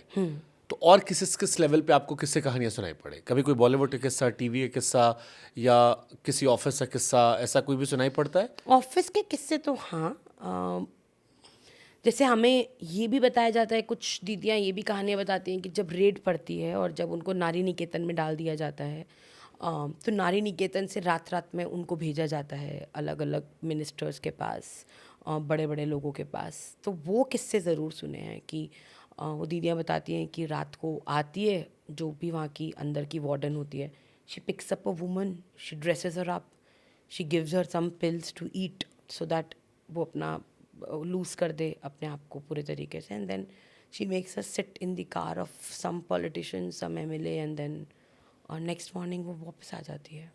तो ये नारी निकेतन की कंडीशन बता रही हूँ मैं आपको. जहाँ सुधार के लिए भेजे गए हो. एग्जैक्टली जो सेफ होम्स हमने बना रखे हैं हमारे देश में. So it's like everybody is involved, या बट सबने आंखें फेर रखी हैं. कोई देखना ही नहीं चाहता इस सड़क के ऊपर. ऐसा बोलते हैं कि वोट बैंक्स आपके ख़त्म हो जाएंगे. मैं तो I am just waiting for any daring politician to come up and say कि मैं काम करूँगा रेड लाइट डिस्ट्रिक्ट्स के लिए. दिल्ली में महिला मुख्यमंत्री भी कई सारी रही हैं, अभी भी आई हैं, इससे पहले भी थी. कभी किसी ने नहीं कोशिश की? मैंने तो नहीं देखा, ना ही मेरी औरतों ने देखा है. आप लोग गए, जैसे भी रेखा जी आई हैं? अभी तक तो नहीं मिली हूँ मैं उनसे, बट हाँ मिलने का प्लान तो है in the near future, but अभी तक तो मुलाकात नहीं हुई है. ऐसे मामलों को लेकर सार्वजनिक बयान कभी कोई देते हैं नेता लोग? मैंने तो नहीं सुना है. आपने सुना है? मैं मिलूंगा तो मैं ज़रूर पूछूंगा. बिल्कुल, मुझे लगता है हम सबको पूछना चाहिए, इसीलिए मैं आज यहाँ पर भी बैठी हूँ. वरना मुझे I have done my journalism, तो मेरा मीडिया बैकग्राउंड ही है, बट फिर भी मेरे को मीडिया में जाना बहुत वो नहीं लगता. क्योंकि मुझे लगता है कि हम अक्सर, मैं जीबी रोड पर भी देखती हूँ कि बहुत लोग आते हैं और कहानियाँ बनाकर चले जाते हैं, बट उस कहानियों को कभी कोई पहुँच ही नहीं पाता. उस कहानियों से जीबी रोड पर कभी कोई नहीं पहुँच रहा है. जीबी रोड की हालत बद से बदतर होती ही चली जा रही है.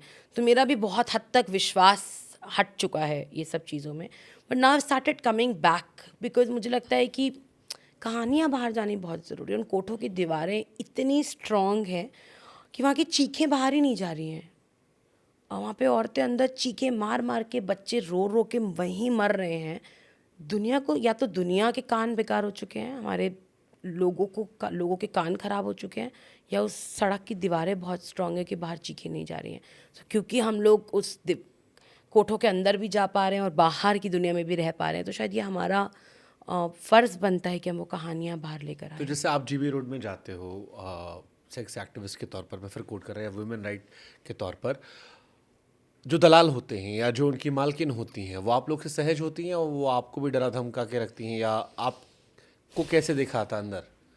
तो एक्चुअली ये एक जर्नी रही है हमारे लिए कटकथा में. शुरुआत में हमें भी डेंजर की नज़र से ही देखा है, बट अगर आप देखोगे तो जितनी भी मालकिनें हैं जो अभी जीबी रोड पर बैठी हैं, उनकी हिस्ट्री भी कोई बहुत खूबसूरत नहीं रही है, बहुत पेनफुल ही रही है. उनके साथ भी ये सब कुछ हुआ है, बट वो इतना पिट पिट के अब वो इस स्टेज पर आ गई हैं कि नाउ देव सेड अब तो इतना पिटी गई हूँ, तो अब मैं क्यों ना मैं ही कुछ कर लूँ ज़िंदगी में, मैं कमा लूँ, या मैं भी अब मालकिन बन सकती हूँ. बट अगर आप उनके साथ सच में बैठोगे और आप रिश्ता बनाने की कोशिश करोगे ना, तो वो आपके सामने खुलेंगी. अभी रिसेंटली आई थिंक इसी महीने की 2 तारीख को, अप्रैल की ही 2 तारीख को, मैं जीबी रोड के एक कोठे में थी और वो मकान मालकिन थी, और मैं उनके साथ बैठी हुई थी. मुझे बोलती है मुझे तेरी एक मदद चाहिए. मैंने कहा बोलती ये पुलिस वाला ना नया आया है और रोज़ के रोज़ मुझे कांस्टेबल या पुलिस वाला आके बोलते हैं उनके साथ फ़ोटो खिंचवा, और अगर मैंने फ़ोटो खिंचवा ली तो अभी उनके ही कमरे में एक दूसरी दीदी ने भी, तो पुलिस वालों ने बोला होगा कि नए SHO अगर आते हैं तो उनको थोड़ी बहुत तो फ़ोटोज़ खिंचवानी है कि मैं कुछ अच्छा करूँगा, मैं अच्छा कर रहा हूँ. तो जिसे एक दीदी ने फ़ोटो खिंचवाई थी उसको कुछ दिनों के बाद अरेस्ट कर लिया. तो बोल रही है मेरे को नहीं खिंचवानी फ़ोटो. अरेस्ट क्यों कर लिया? किसी भी रीज़न पे वो लोग अरेस्ट कर सकते हैं, उनके पास अनलिमिटेड रीजंस हैं. तो फिर फोटो मैंने खिंचवाना बोला है? ना, दैट्स द थिंग. वहाँ पे तो वहाँ पे हम, मतलब मैं हर पुलिस वाला ख़राब है ये तो नहीं बोलूँगी, लेकिन मैक्सिमम वहाँ पे जितने भी लोग आते हैं वो इसीलिए आते हैं कि अब इन औरतों को और हम भी थोड़ा इनसे ले पाएँ. तो वो उसने मुझे बोला अगर मुझे बुलाया पुलिस वाले ने तो तू चाहे रात के 2 बज रहे हो 3 बज रहे हो चुपचाप आ जाइए पुलिस स्टेशन. सर हाँ दीदी आई विल बी देयर.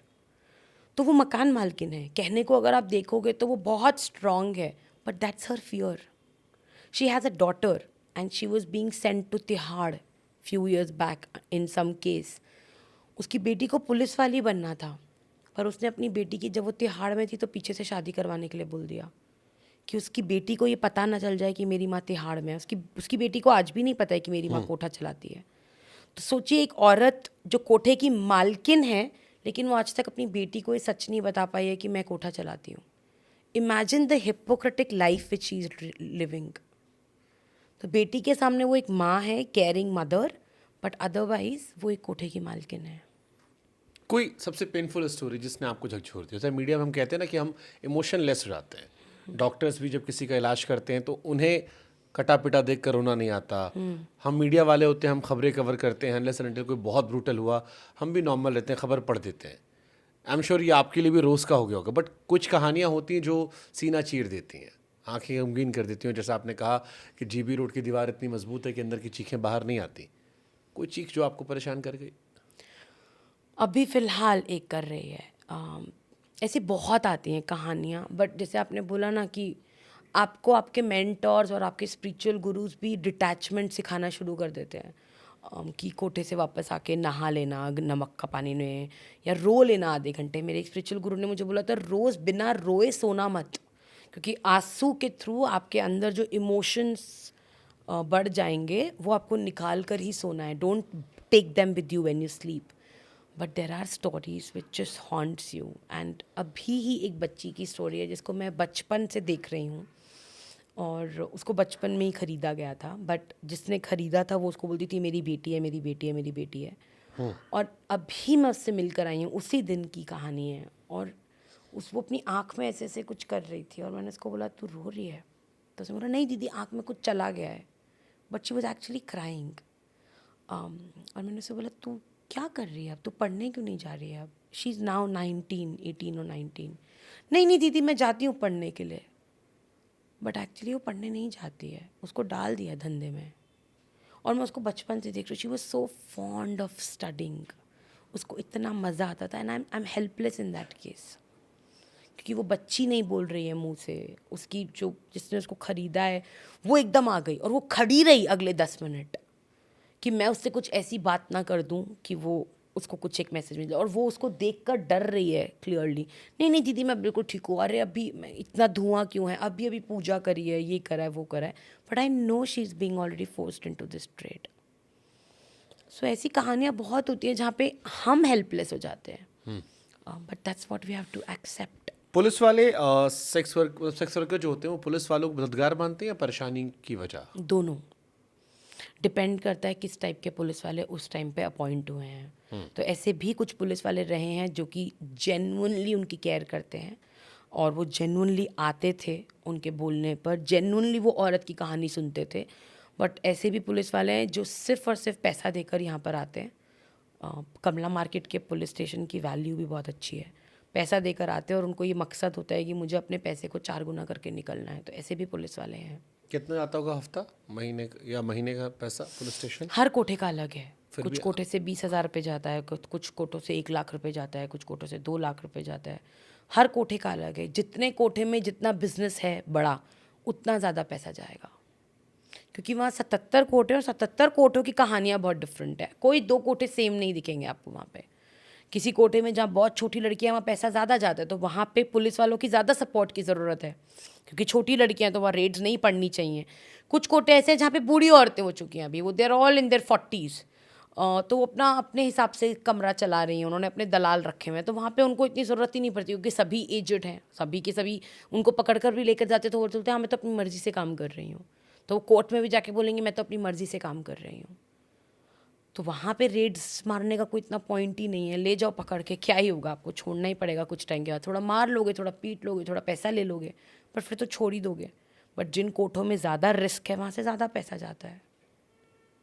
और ये पैसा नेताओं तक भी जाता होगा? बिल्कुल, हमारी one of the largest economy, I think this is our second largest economy in the country, sex trade से जो पैसा जाता है। तो इकोनॉमी के लिए तो ये बहुत बड़ा अमाउंट है। लेकिन वोट मांगने नहीं आते होंगे? नहीं, मैंने कभी नहीं देखा। एक बारी आग लगी थी तो कुछ लोग आए थे, बट उसी रात में 2-3, मतलब मुझे कोविड के टाइम की बात है ये, पीक कोविड के टाइम की, और थोड़ी देर के लिए आए और उन्होंने देखा अच्छा आप लोग पहुंच चुके हो, ठीक है आपने इनके रहने का इंतज़ाम कर दिया, ठीक है हम खाना भिजवा देंगे। 1 time meal they have sent for sure, 1 time. और वो औरतें वहाँ पे ऑलमोस्ट आई थिंक 1 हफ्ता रही हैं उस शेल्टर जैसी जगह पे। कोविड में मैंने नहीं देखा वहाँ पे ज़्यादा सरकार को, पुलिस वालों की तरफ से कुछ ऐसे इनिशिएटिव्स थे कि खाना बना हुआ वो लोग बांटते थे, बट हर औरत तो नीचे आ ही नहीं रही है, उसको आने ही नहीं दे रहे हैं। कोर्टों के अंदर हर कोई जा नहीं सकता है, तो हमें स्पेशल कार्ड मिले थे कि हम लोग जाएं, और तो कोविड में सर्वाइव कैसे किया इन कोठे वाले ने? एनजीओज और कुछ कुछ लोगों की मदद से। जैसे हम लोगों का टारगेट था कि हम हर महीने में हमारा एक ट्रक जाता ही जाता था, और हमारे पास क्योंकि लिस्ट है हर एक औरत की, किस कोठे में कितनी औरतें किस एज ग्रुप की हैं, we have that whole data with us. तो हम उस हिसाब से हर एक औरत को सामान देकर आए थे। तो हमारे जैसे और भी एक दो लोग हैं जिन्होंने राशन या सिलेंडर या सब्जियां इस तरीके से पूरे टाइम पे प्रोवाइड करी थी।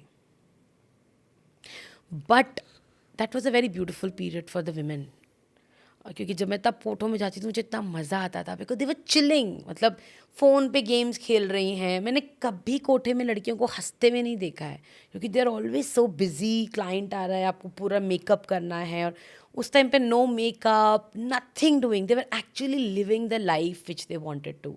सो for some COVID was a blessing, and GB road के लिए हाँ उनकी कमाई नहीं हो रही थी, बट खाना तो मिल ही रहा था ना, और उनको क्या चाहिए उस टाइम पे। मतलब एक लड़की जब बिक चुकी है तो एनीवे उसको खाना ही मिल रहा है पूरे दिन में, कुछ बैंक बैलेंस तो मिल नहीं रहा है।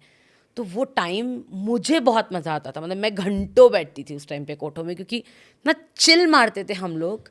But that was a temporary वहाँ से फेज। लड़कियां वापस नहीं की? जैसे दिल्ली बम्बई से लोग जो थे वो अपने अपने गांव लौट गए थे कोविड में। कुछ औरतें गई थी, कुछ जो थोड़ी उम्र में बड़ी हैं, जो छोटी लड़कियां वो तो नहीं जा सकती ना, वो जा ही नहीं सकती हैं। बट जैसे कोविड पीक जब था, तो पीक कोविड में भी इनकी मालकिन ने छोड़ा नहीं, नहीं, क्यों छोड़ेगी? क्योंकि शहर बंद था, दुनिया बंद थी। नहीं नहीं, तो उसका तो उसको पता ही है ना कि कोविड किसी ना किसी टाइम पे तो ये कर्फ्यू खत्म, मतलब ये सब कुछ खत्म होगा ही ना, तो वो क्यों करेगी? नहीं करा ऐसा किसी ने भी। मालकिन खुद बहुत सारे कमरों से चली गई थी और अपने अपने घरों में रह रही थी, बट यहाँ पे बहादुर भैया और लोग उन और लड़कियों के ऊपर पूरी नज़रें थी उस टाइम पर भी कि कोई लड़की भाग ना जाए। जो लोग यहाँ आते हैं उनकी मेंटालिटी क्या होती है? आप खुद ही इमेजिन कर सकते हो ना कि आप कैसे लोग आओगे। तो वो इस उससे आते हैं कि मैं तो 200 रुपये दे रहा हूँ, मेरा जो मन करेगा मैं इस लड़की के साथ करूँगा, मैं मार सकता हूँ, पीट सकता हूँ, काट सकता हूँ, जला सकता हूँ, जो चाहूँ मैं वो कर सकता हूँ, बिकॉज आई पेड 200 रुपीज़। सो वो उसी मेंटालिटी के ही लोग आते हैं। जब वो ऊपर चढ़ते हैं, मतलब अक्सर मैं भी देखती हूँ, मतलब मेरी भी बहुत बार वैल्यू लगी है वहाँ पर कि अच्छा ये दे दो मुझे, ये वाली लड़की मुझे अंदर भेज दो। तो मतलब मुझे ऐसे कभी कभी मैं इनको देखती हूँ, बोलती व्हाट काइंड ऑफ अपब्रिंगिंग, मतलब कैसे आप सोच सकते हो ना, मतलब वो क्या लेवल ऑफ थिंकिंग है आपका कि आपको लग रहा है कि जितनी लड़कियां यहाँ पर हैं I can just buy them like that, their property. So गलत गंदी सोच वाले लोग मुझे लगता है कि सेक्स खरीदते हैं। पेनफुल। लड़के भी शामिल होते हैं? लड़कों का भी कोई ऐसा कोठा है इंडिया में? इंडिया मुझे नहीं पता है, दिल्ली में तो खासकर मुझे नहीं पता है, मेरी इन्फॉर्मेशन नहीं है, but now boys are into sex trade. जैसे भी एक फिल्म आई थी, मैंने कोई रिसेंटली नेटफ्लिक्स पे सीरीज आई थी, उसमें ये दिखाया गया था। सो MSM जो होते हैं, man who have sex with man, या जो ट्रांसजेंडर्स होते हैं, सीए टॉपर, हाँ मुझे याद आ गया नाम, सीए टॉपर नाम की नेटफ्लिक्स पे एक फिल्म आई थी, हाँ जिसपे जो एक्टर हैं वो अलग अलग महिलाओं के पास जाते हैं। उनका भी दिल्ली में दिखाया। जिगोलोस बोलते हैं ना हाँ, उनको। उनको भी होटल्स उनके बुक होते हैं जहाँ पर एक ऑर्गेनाइज तरीके से ऑनलाइन ऐप्स के थ्रू जाते हैं।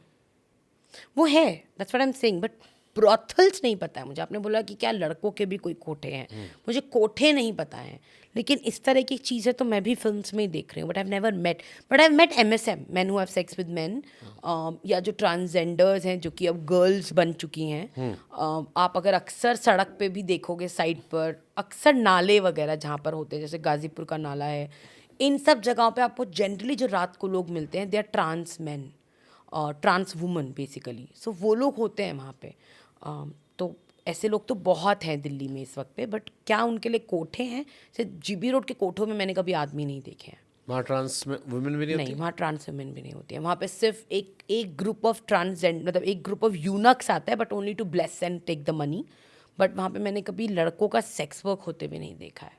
वहाँ पे लड़के दलाल बनते हैं। तो जो बच्चा, अगर मान लीजिए माँ का बेटा है, बेटी को तो सेक्स वर्क में डाल देते हैं, लेकिन अगर बेटा है तो वो दलाल बन जाता है। तो वो जब उसकी उम्र पहुंचती है 9 या 10 साल की, वो तब तक वो नीचे चला जाता है अपनी माँ के लिए क्लाइंट लेने के लिए। तो वो बोलता है इतने साल की है, इतने साल की है, चलेगा चलेगा चलेगा। And then by the time he is 14-15 वो खुद बहुत बार सेक्स कर चुका होता है, उसका कोठे में अलग अलग गर्लफ्रेंड्स बन चुकी होती हैं। 15-16 साल के लड़के का तो बच्चा पैदा हो चुका है, हो जाता है मोस्टली। बट पढ़ाई बहुत डिफरेंस कर रही है। लाइक व्हेन कट्टत है एंटर, तो हम लोग उसी टारगेट पे काफ़ी फोकस करते हैं।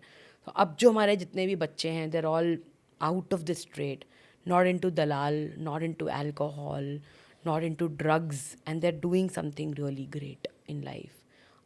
तो कोई वही मैं ऐसी बोल रही हूँ स्टोरी कि जो इंस्पिरेशनल लगती है आपको वो कोठे से निकलकर? बहुत सारी स्टोरीज़ हैं। लाइक हमारा एक बच्चा है नोएडा में ही, एक बहुत ही ब्यूटीफुल एकेडमी है, मैं उसका नाम नहीं लूँगी क्योंकि अब उस बच्चे को लगता है कि वो मेरी हिस्ट्री हो गई है और मैं अब उस आइडेंटिटी के साथ नहीं जाना चाहता हूँ लाइफ में। वो बच्चा उस एकेडमी में ट्रेनर भी है और one of the best dancers भी है, सीख भी रहा है वो उस एकेडमी में।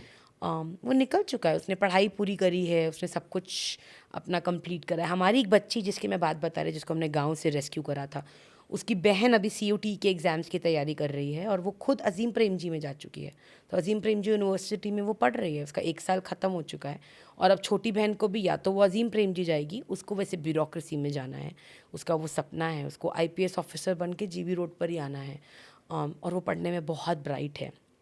तो वो दोनों बहनें कर रही हैं, मतलब वो अजीम प्रेमजी से फ़ोटोज़ भेजती हैं, अपना रूम दिखाती है, मैं आज सूफ़ी नाइट में जा रही हूँ मैम, मैं आज इधर जा रही हूँ, इतनी ब्यूटीफुल लग रही है। और मैं कभी कभी रिफ़्लेक्ट करती हूँ कि अगर उस वक्त पे हम उस गांव में नहीं गए होते तो आज वो शायद मुजरा कर रही होती। और वो उस पूरे ट्रेड में अब तक, क्योंकि अब वो 21 ईयर्स की हो गई है, तो अब तक तो वो पूरी इसमें घुस चुकी होती, पूरे तरीके से सरेंडर कर चुकी होती।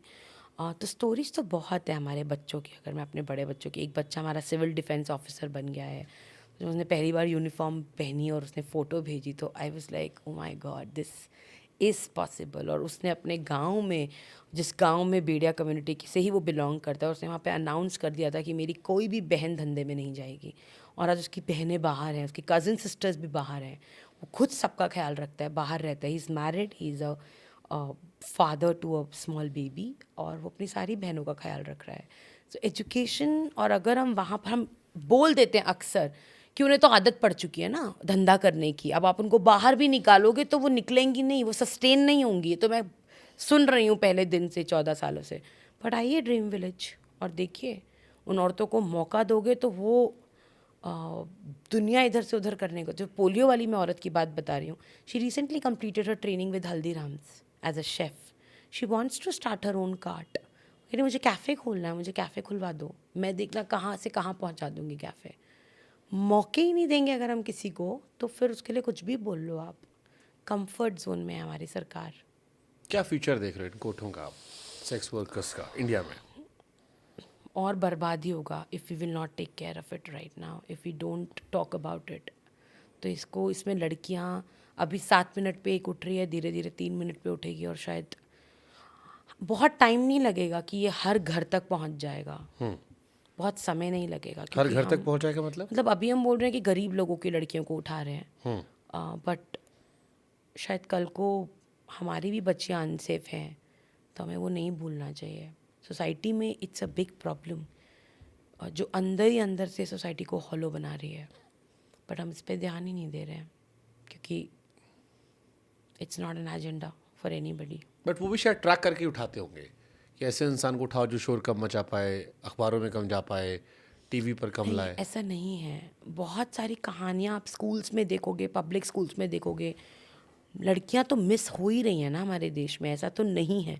बच्चे तो मिस हो ही रहे हैं, इनफैक्ट अब तो और ज़्यादा। पहले मुझे याद है हम अपार्टमेंट्स में रहते थे तो हम आराम से घूमते थे नीचे, रात के 12 बजे लाइट गई तो हम शोर मचाते थे, लाइट चली गई। अब कंचकों पे हम लोग ओपनली एक दूसरे के घर जाते थे। क्या अब सोसाइटीज़ में वो है? नहीं है। डेंजर बढ़ चुका है, हम लोगों को सबको पता है ये बात। अब हम अपने बच्चों को ओपनली नहीं छोड़ पाते हैं, पहले हम छोड़ पाते थे, बट हम समझ नहीं पा रहे हैं कि डेंजर जो बढ़ रहा है ये एक्चुअली, इसका बहुत रिलेशनशिप है ह्यूमन ट्रैफिकिंग से। तो हमारी बच्ची को जब वो उठाएंगे तो वो ह्यूमन ट्रैफिकिंग का हिस्सा बन जाएगी हमारी बच्ची। बट ये कहानियाँ बाहर नहीं आ रही हैं बहुत ज़्यादा, पुलिस वाले भी बहुत हद तक छिपा देते हैं इन कहानियों को। ओके, अभी सेक्स वर्कर्स की सबसे बड़ी चुनौती क्या है? इज्जत ना मिलना, उनको गलत तरीके से देखना कि वो एक धंधे वाली है तो उसको क्या चाहिए लाइफ में, उसके पास कोई अधिकार नहीं है, उसके बच्चों के पास कोई अधिकार नहीं है। वो एक आम जिंदगी जीना भी चाहे, हम उसको तब भी वो मौके नहीं दे रहे हैं। जिसके पास एक कार्ड बनाने के लिए, एक बैंक में अकाउंट खोलने के लिए उसके लिए इतनी प्रॉब्लम्स हैं, इंश्योरेंस वो नहीं कर सकती है, मेडिकल इंश्योरेंस वो नहीं ले सकती है क्योंकि उसके पास कुछ है ही नहीं। तो सोचिए, मतलब it's like to survive is the biggest challenge for her, to survive with respect is a biggest challenge for her. To come out of a brothel is a biggest challenge for her. तो एक छोटी सी बच्ची जो बिक चुकी है, वो वहाँ से बाहर निकल पाए और एक ज़िंदगी जी पाए, ये उसके लिए इम्पॉसिबल है। इज्जत बहुत बड़ा लफ्ज़ मुझे वहाँ, जब इस कॉन्टेक्स्ट में बात कर रहा हूँ मैं। हम सबके लिए, अभी आपने पहले बोला ना कि नाम सबके लिए इम्पॉर्टेंट है। हमारे मतलब बोलते हैं ना, मतलब पैसा और खाना पीना तो एक तरफ है, शेल्टर भी एक तरफ, बट सबसे बड़ी चीज़ भूख होती है, पैसा। लेकिन जब भूख मिट जाए तो फिर इज्जत सबको प्यारी होती है। इज्जत सबको प्यारी होती है। तो इंसान है तो इज्जत तो वो चाहेगा ही। तब एक दीदी बताती हैं कि वो जब सड़क पे भी चल रहे हैं और अगर उनका किसी ने आधार कार्ड देख लिया, वो एक दीदी ट्रेन में गई थी और रात को अपने गांव जा रही थी एक उम्र के बाद, और टीटी ने उनका जब आधार कार्ड आके चेक करा, तो जब वो रात में टॉयलेट गई तो पीछे पीछे चला गया और बोला क्या रेट है तेरा। And she was ashamed at that moment. She was angry and she was helpless and she was ashamed कि मैं हर जगह रेट टैग तो नहीं लग सकता मेरे ऊपर, बट क्योंकि जीबी रोड लिखा है उसके आधार कार्ड पे, तो रेट टैग तो उसके साथ ही चल रहा है। तो इज्जत बहुत बड़ी चीज़ है और वो ये चाहती हैं तो हमारी अक्सर दीदियों से जब हम अभी बात करते हैं कि एक चीज़ जब तुम्हारी ज़िंदगी में बदलाव आए, तो बोलती है, तो छोटे छोटे प्रोडक्ट्स बनाती हैं। तो जब कोई हमारे प्रोडक्ट को देख कर सुंदर बोलता है ना, तो हमें लगता है कि ये कोई सपना पूरा हो गया हमारा। क्योंकि आज तक हमें ये बोला गया था कि तुम सिर्फ और सिर्फ सेक्सी कर सकती हो, एक आदमी को सेटिस्फाई कर दो, this is what you can do, that's it. But अब जब हम चीज़ें बनाते हैं और लोग उसकी तारीफ़ करते हैं, और जब आप लोग हमारी कहानियाँ इतने प्राउडली बताते हो, तो हमें ज़िंदगी में लगता है this is it, we don't want anything else. So सबकी ज़िंदगी के अलग अलग संघर्ष होते हैं। बिल्कुल। मेडिकल इनका क्या होता है? क्या सेक्स वर्कर्स मेडिकली इतनी वेल नोन होती कि क्या सही है क्या गलत है? नहीं, जीबी रोड के कमरों में अगर आप जाओगे तो हरा पत्ते और लाल पत्ते की गोली हर औरत खा रही है। हर बीमारी का इलाज हरे पत्ते की गोली है। क्या है ये हरा पत्ता? सैराडॉन, समटाइम्स कोई pain killer, and that's it. और जब वो, तो एक कहानी, मतलब एक बारी मैं ही एक कोठे में थी और एक कोठे से मुझे फ़ोन आया रात को 11 बजे के आसपास कि ये 2 औरतें हैं, मतलब एक औरत है और मरने वाली है, तो तू इसको ले जाए यहाँ से, किसी हॉस्पिटल में इसका इलाज करवा दे। तो मैं अगले दिन सुबह सुबह पहुँची वहाँ पे 7 बजे, और वो औरत बिल्कुल पतली, एकदम बिल्कुल जैसे उनके बॉडी में जान नहीं होगी। She was lying on the bed, और उनकी बेटी भी वहीं पर ही थी, और उनकी बेटी ने बोला, दीदी आप मेरी मम्मी को बचा लो किसी तरीके से। तो मैं उसको लेकर आने लगी हॉस्पिटल अपने कंधे पे डालकर, तो पीछे से आवाज़ आई, बेटी भी मरने वाली है, इसको भी ले जा। सो मैं दूसरे दोनों को अपने कंधों पे लेकर कोठे से नीचे उतरी, रिक्शे वाले की मदद ली, उसने उन दोनों को और मुझे रिक्शे में उन दोनों को बिठाने की कोशिश करी। हॉस्पिटल गई, and they were scared of going in the hospital, क्योंकि उन्होंने बोला कि वहाँ जाते ही मुझसे पूछेंगे तू क्या करती है। तो ऐसा like I am there, so don't worry. So मतलब, and when we entered there, the Didi was at the last stage of her HIV and TB, and the girl was also at the last stage of TB, and she was 15 years old. और उन लोगों को, उन कोठे वालों ने बोला था लड़की को कि अगर तू धंधे पे बैठ जाती है तो तेरी माँ का इलाज करवा देंगे, अगर तू धंधे पे नहीं बैठेगी तो हम तेरा इलाज। और वो लड़की वही उसी कोठे में पैदा हुई है, उसी कोठे में बड़ी हुई है, तो वो काफ़ी स्ट्रॉन्ग थी। मतलब कुछ लड़कियां निकल जाती हैं तो बोलती मैं ये कर दूंगी, मैं वो कर दूंगी, मैं क्लाइंट्स को मारूंगी, मैं पीटूंगी, मैं चीखूंगी, मैं चिल्लाऊंगी। तो थोड़ा सा तो कोठे वाले भी डरते हैं क्योंकि उनकी खुद की बेटी ही है वो। तो उसने मुझे वहाँ पे हॉस्पिटल में जाके बोला, मैम अगर मैंने अभी बोल दिया ना कि मैं धंधा करने को तैयार हूँ तो वो मेरी माँ का इलाज करवा देंगे, लेकिन मैं नहीं बोलूँगी, मेरी माँ को तो मरना है, आज नहीं तो कल वो मरेगी मरेगी, लेकिन मुझे नहीं मरना है। तो मतलब वो औरतें हॉस्पिटल जाने से डरती हैं। हॉस्पिटल में अगर वो जाती हैं तो उनसे पहला सवाल पूछा जाता है तुम क्या करती हो। ये बोलती हैं तो उनको उस चीज़ से डर लगता है कि मैं डॉक्टर को फेस कैसे करूँगी। तो दे एंड अप गोइंग टू छोटे मोटे जो आसपास दवाखाने हैं पुरानी दिल्ली में, उन्हीं में से चली जाती हैं, और ऐसी औरतें मर जाती हैं वहाँ पे क्योंकि उनको सही इलाज ही नहीं मिल रहा है।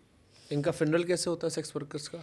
बहुत केसेस में हमने ऐसा देखा है कि गांव भेज देते हैं, जिस भी गांव से वो आई होती है, मकान मालकिन इतना कर देती है कि गांव भेज देती है। अब गांव में जैसे भी हो तो कभी कभी जैसे मान लीजिए पता चल गया वो लास्ट स्टेज पर है बिल्कुल, तो किसी के साथ गांव भेज देगी और पता चलता है 5, 6, 8 दिन में वो मर गई, तो गांव में फ्यूनरल हो रहा है।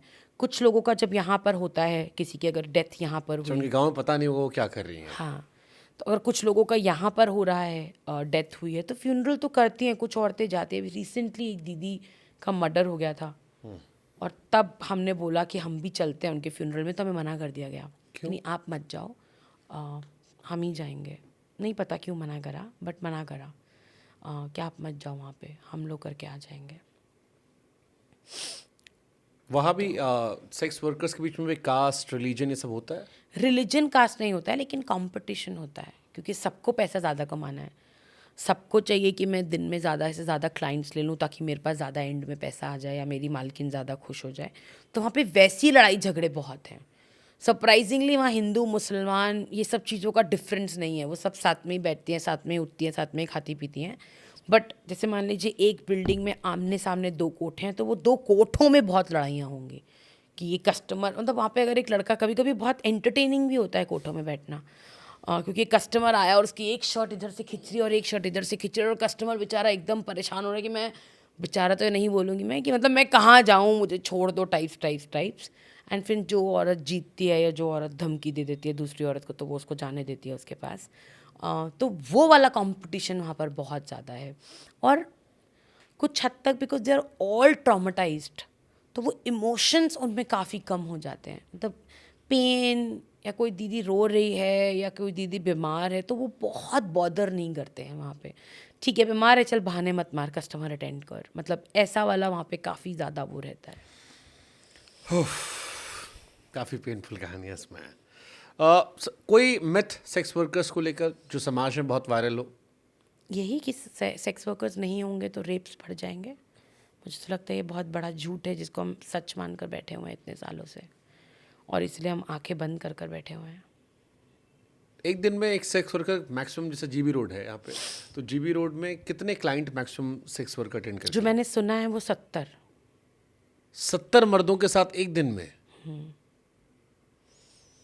जब आप बहुत यंग होते हो तो they are like dead bodies in that one day. तो जब इनिशियली ईयर्स में वो लड़की को उन्होंने इतना ड्रग्स दे के ऐसा रखा होता है कि वो मरी हुई होती है। आदमी आएंगे जाएंगे, आएंगे जाएंगे, आएंगे जाएंगे, पे करेंगे, आएंगे जाएंगे। तो initial years of that girl is this much of number, 40, 50, 60, 70। Average क्या होता होगा? मतलब एवरेज एक दिन में? एक टाइम के बाद आके, तो मैंने आपको बोला ना, 2-3 भी मिल जाए तो बहुत बड़ी बात है। हाँ। एक एज के बाद। बट अगर पीक एज में बात करें हम, पीक एज में अगर हम बात करें तो 15 से 18 रोज 20 भी, मतलब रोज। And they work for few hours. हाँ, मतलब वो अगर पूरी रात काम कर रही हैं तो फिर वो पूरा दिन काम नहीं करती हैं। कुछ औरतें वो दिन में सोती हैं 3, 4, 5 घंटे, फिर मेकअप करने में उनको समय लगता है, खाना बनाना, खाना खाना। तो वो रात का समय, मान लीजिए वो रात को 8 बजे शुरू हुई हैं और वो सुबह 7 या 8 बजे तक ये काम कर रही हैं, तो वो उस टाइम पे इतने क्लाइंट्स ले लेती हैं। हम इसे कैसे ठीक कर सकते हैं? सेक्स वर्कर्स की ज़िंदगी कैसे ठीक हो सकती है? मुझे लगता है बातचीत कर कर, क्योंकि अगर हम बात करेंगे और इसको मुद्दा समझेंगे तो शायद सरकार उठेगी। और ये एक लार्जर लेवल इश्यूज़ है। हम NGOs कोशिश कर रहे हैं, पर मुझे नहीं लगता है कि हम लार्जर लेवल पर इसमें कुछ बदलाव लेकर आ सकते हैं। तो अगर सुप्रीम कोर्ट ने ऑर्डर दिया है और अगर लार्जर लेवल पर हम इसको एज अ पॉलिसी बना दें और इम्प्लीमेंटेशन किस लेवल तक जा रहा है उसको भी अगर हम मॉनिटर करें और फॉलो अप करें, तो चीज़ें बदल सकती हैं। क्यों नहीं बदल सकती हैं? क्यों नहीं हमें इंश्योर कर सकते हैं कि जीबी रोड के कोठों में 18 साल से नीचे की लड़कियां नहीं होंगी? हम कर सकते हैं ये इंश्योर। अभी यंगेस्ट लड़की कितनी बड़ी होगी वहाँ पे? 5 साल की बच्चियाँ भी हैं वहाँ पे, 6 साल की लड़कियाँ भी हैं वहाँ पे, 12 साल की लड़कियां, तो मैंने आपको बोला है वो फुल फ्लेजेड सेक्स वर्कर्स बन जाती हैं। तो हम ये इंश्योर कर सकते हैं, लेकिन क्योंकि हम इतने लेवल पे करप्ट हैं कि हमें पैसा आ रहा है तो हमें लग ही नहीं रहा है कि हमें, तो मुझे लगता है बातचीत करना और एक्शन लेना, चाहे छोटा छोटा, इन बच्चों को क्यों नहीं एडमिशन मिल सकता है स्कूल्स में, मगर हम नहीं दे रहे हैं। मैं जब कटकथा शुरू हुआ था तो मैं बहुत स्कूल्स में गई थी और उन्होंने बोला हम तो सेंसिटिव हैं, लेकिन गीतांजलि हमारे टीचर्स शायद सेंसिटिव नहीं होंगे या बच्चे सेंसिटिव नहीं होंगे। So you make them sensitive. But फिर parents, so we have to make the parents. अगर मैं कल को अपने बच्चे को स्कूल भेज रही हूँ और मुझे पता है कि वहाँ पे एक जीबी रोड का बच्चा भी पढ़ने आ रहा है, मैं क्यों उस बच्चे को डिस्क्रिमिनेट करूँगी ना? तो ये तो सेंसिटिविटी हमें एज अ कंट्री लेकर आनी पड़ेगी ना, कि वो मेरी वजह से, अगर मैं अवेयर सिटीज़न होती तो शायद लड़कियां ना होती सेक्स वर्क में, बट क्योंकि हम लोग आंखें बंद कर दुनिया बैठे को हुए लगता है ना हैं। कि हम दुनिया सुधारने थोड़ी ना आए। हमारा बच्चा जो है वो, उनको लगता होगा शायद गलत संगत में जा रहा है, चला जाएगा, या ये सब बट बातें उनका ही उसे। बच्चा बहुत थोड़े सालों के बाद जीबी रोड के कोठों में जाएगा। ट्रू। तो फिर संगत आप डिसाइड नहीं कर सकते हो, लेकिन आप अपने बच्चे को सेंसिटाइज कर सकते हो, आप अपने कि हाँ बच्चे वो भी को पढ़ने आया और अवेयर वो कर सकते बेहतर हो। तरीके से आप नजरिया बदल सकते हो बच्चे का। एग्जैक्टली अगर आप उसे नजर और नजरिया दे दो तो। एग्जैक्टली और वो बहुत इंपॉर्टेंट है हमारे लिए बात करना, हमारे लिए ये बात बचपन से ही बताना कि तुम क्योंकि लड़के पैदा हुए हो therefore you do not have extra rights over a woman. ये बात हम कब शुरू करेंगे करना, या कभी नहीं करेंगे, और हमेशा लड़का होने पर मिठाई बांटेंगे और लड़की होने पर मातम मनाएंगे। ये भी बदल रहा है ना अब कहीं ना कहीं। किसी ज़माने में तो हम ये नहीं सोच सकते कि लड़की पैदा होने पर भी लड्डू बांट रहे हैं माँ बाप, बट अभी बदल रहा है, तो बदलाव पॉसिबल है, बट हम करना तो चाहें। आखिरी सवाल, जीबी रोड के बारे में 4-5 बातें जो लोग ना जानते हो। जीबी रोड पे हर लड़की अपनी मर्जी से नहीं है। ओके। जीबी रोड पे बच्चे होते हैं, अक्सर मुझसे सवाल पूछा जाता है, वो भी माएँ हैं, वो माएँ हैं, उनके लिए सबसे बड़ा रिश्ता है उनका बच्चा। वो अपने बच्चों को उतना ही प्यार करती हैं जितनी एक कोई भी माँ करती है। वो अपने बच्चे के लिए जान दे सकती है और जान ले भी सकती है, जिसे और माएँ करती हैं। जीबी रोड पर कोई फैसिलिटी नहीं है and they deserve facilities, but हम लोग आंखें बंद कर कर बैठे हुए हैं। और जीबी रोड गंगूबाई या हीरा मंडी जैसे कोठे नहीं हैं। वहाँ पर अगर हम चढ़ेंगे तो हम लोग जीबी रोड को प्यार का मोहल्ला बोलते हैं। उसको बोलते हैं कि हमको इसका नाम बदल के स्ट्रीट ऑफ लव कर देना चाहिए, क्योंकि वहाँ पे 2500-2800 माएँ रहती हैं और एक घर में एक माँ एक घर को घर बना देती है। तो इमेजिन करिए अगर हम उन औरतों को माँ की नज़र से देखना शुरू कर दें या एक्चुअली एक औरत की नज़र से देखना शुरू कर दें, तो जीबी रोड एक बहुत सुंदर, एक बहुत ही ब्यूटीफुल कम्युनिटी है। पर क्योंकि हम उसको देखते ही एक ही नज़र से, मुझसे अक्सर लोग पूछते तुम 12 बजे वहाँ रहती हो, तुम्हें डर नहीं लगता है? मुझे नहीं लगता है, क्योंकि वो औरतें मेरे लिए शील्ड बनकर खड़ी हैं, वो मुझे फुल ऑन प्रोटेक्ट करती हैं, because they are humans first and then they become वैश्या, and they were forced to become वैश्या, but they are still humans and they will die as humans. So I think it's very important कि हम लोग उनको इंसान की नज़र से देखना शुरू करें। आई होप जो लोग सुन रहे हैं शायद थोड़ा नज़रिया बदलना पड़ेगा, अभी नहीं तो शायद कुछ सालों के बाद। कोशिश हमारी ये थी, क्योंकि मुझे लगता है कि संवाद से चीज़ें बेहतर होती है। बिल्कुल कम से कम बात तो हो। बिल्कुल। अगर इस टॉपिक को करने के पहले ही मैं आँख नाक कान बना लूँ या कोई थंबनेल देखकर आँख नाक कान बना ले, तो फिर तो बदलाव नहीं हो सकता।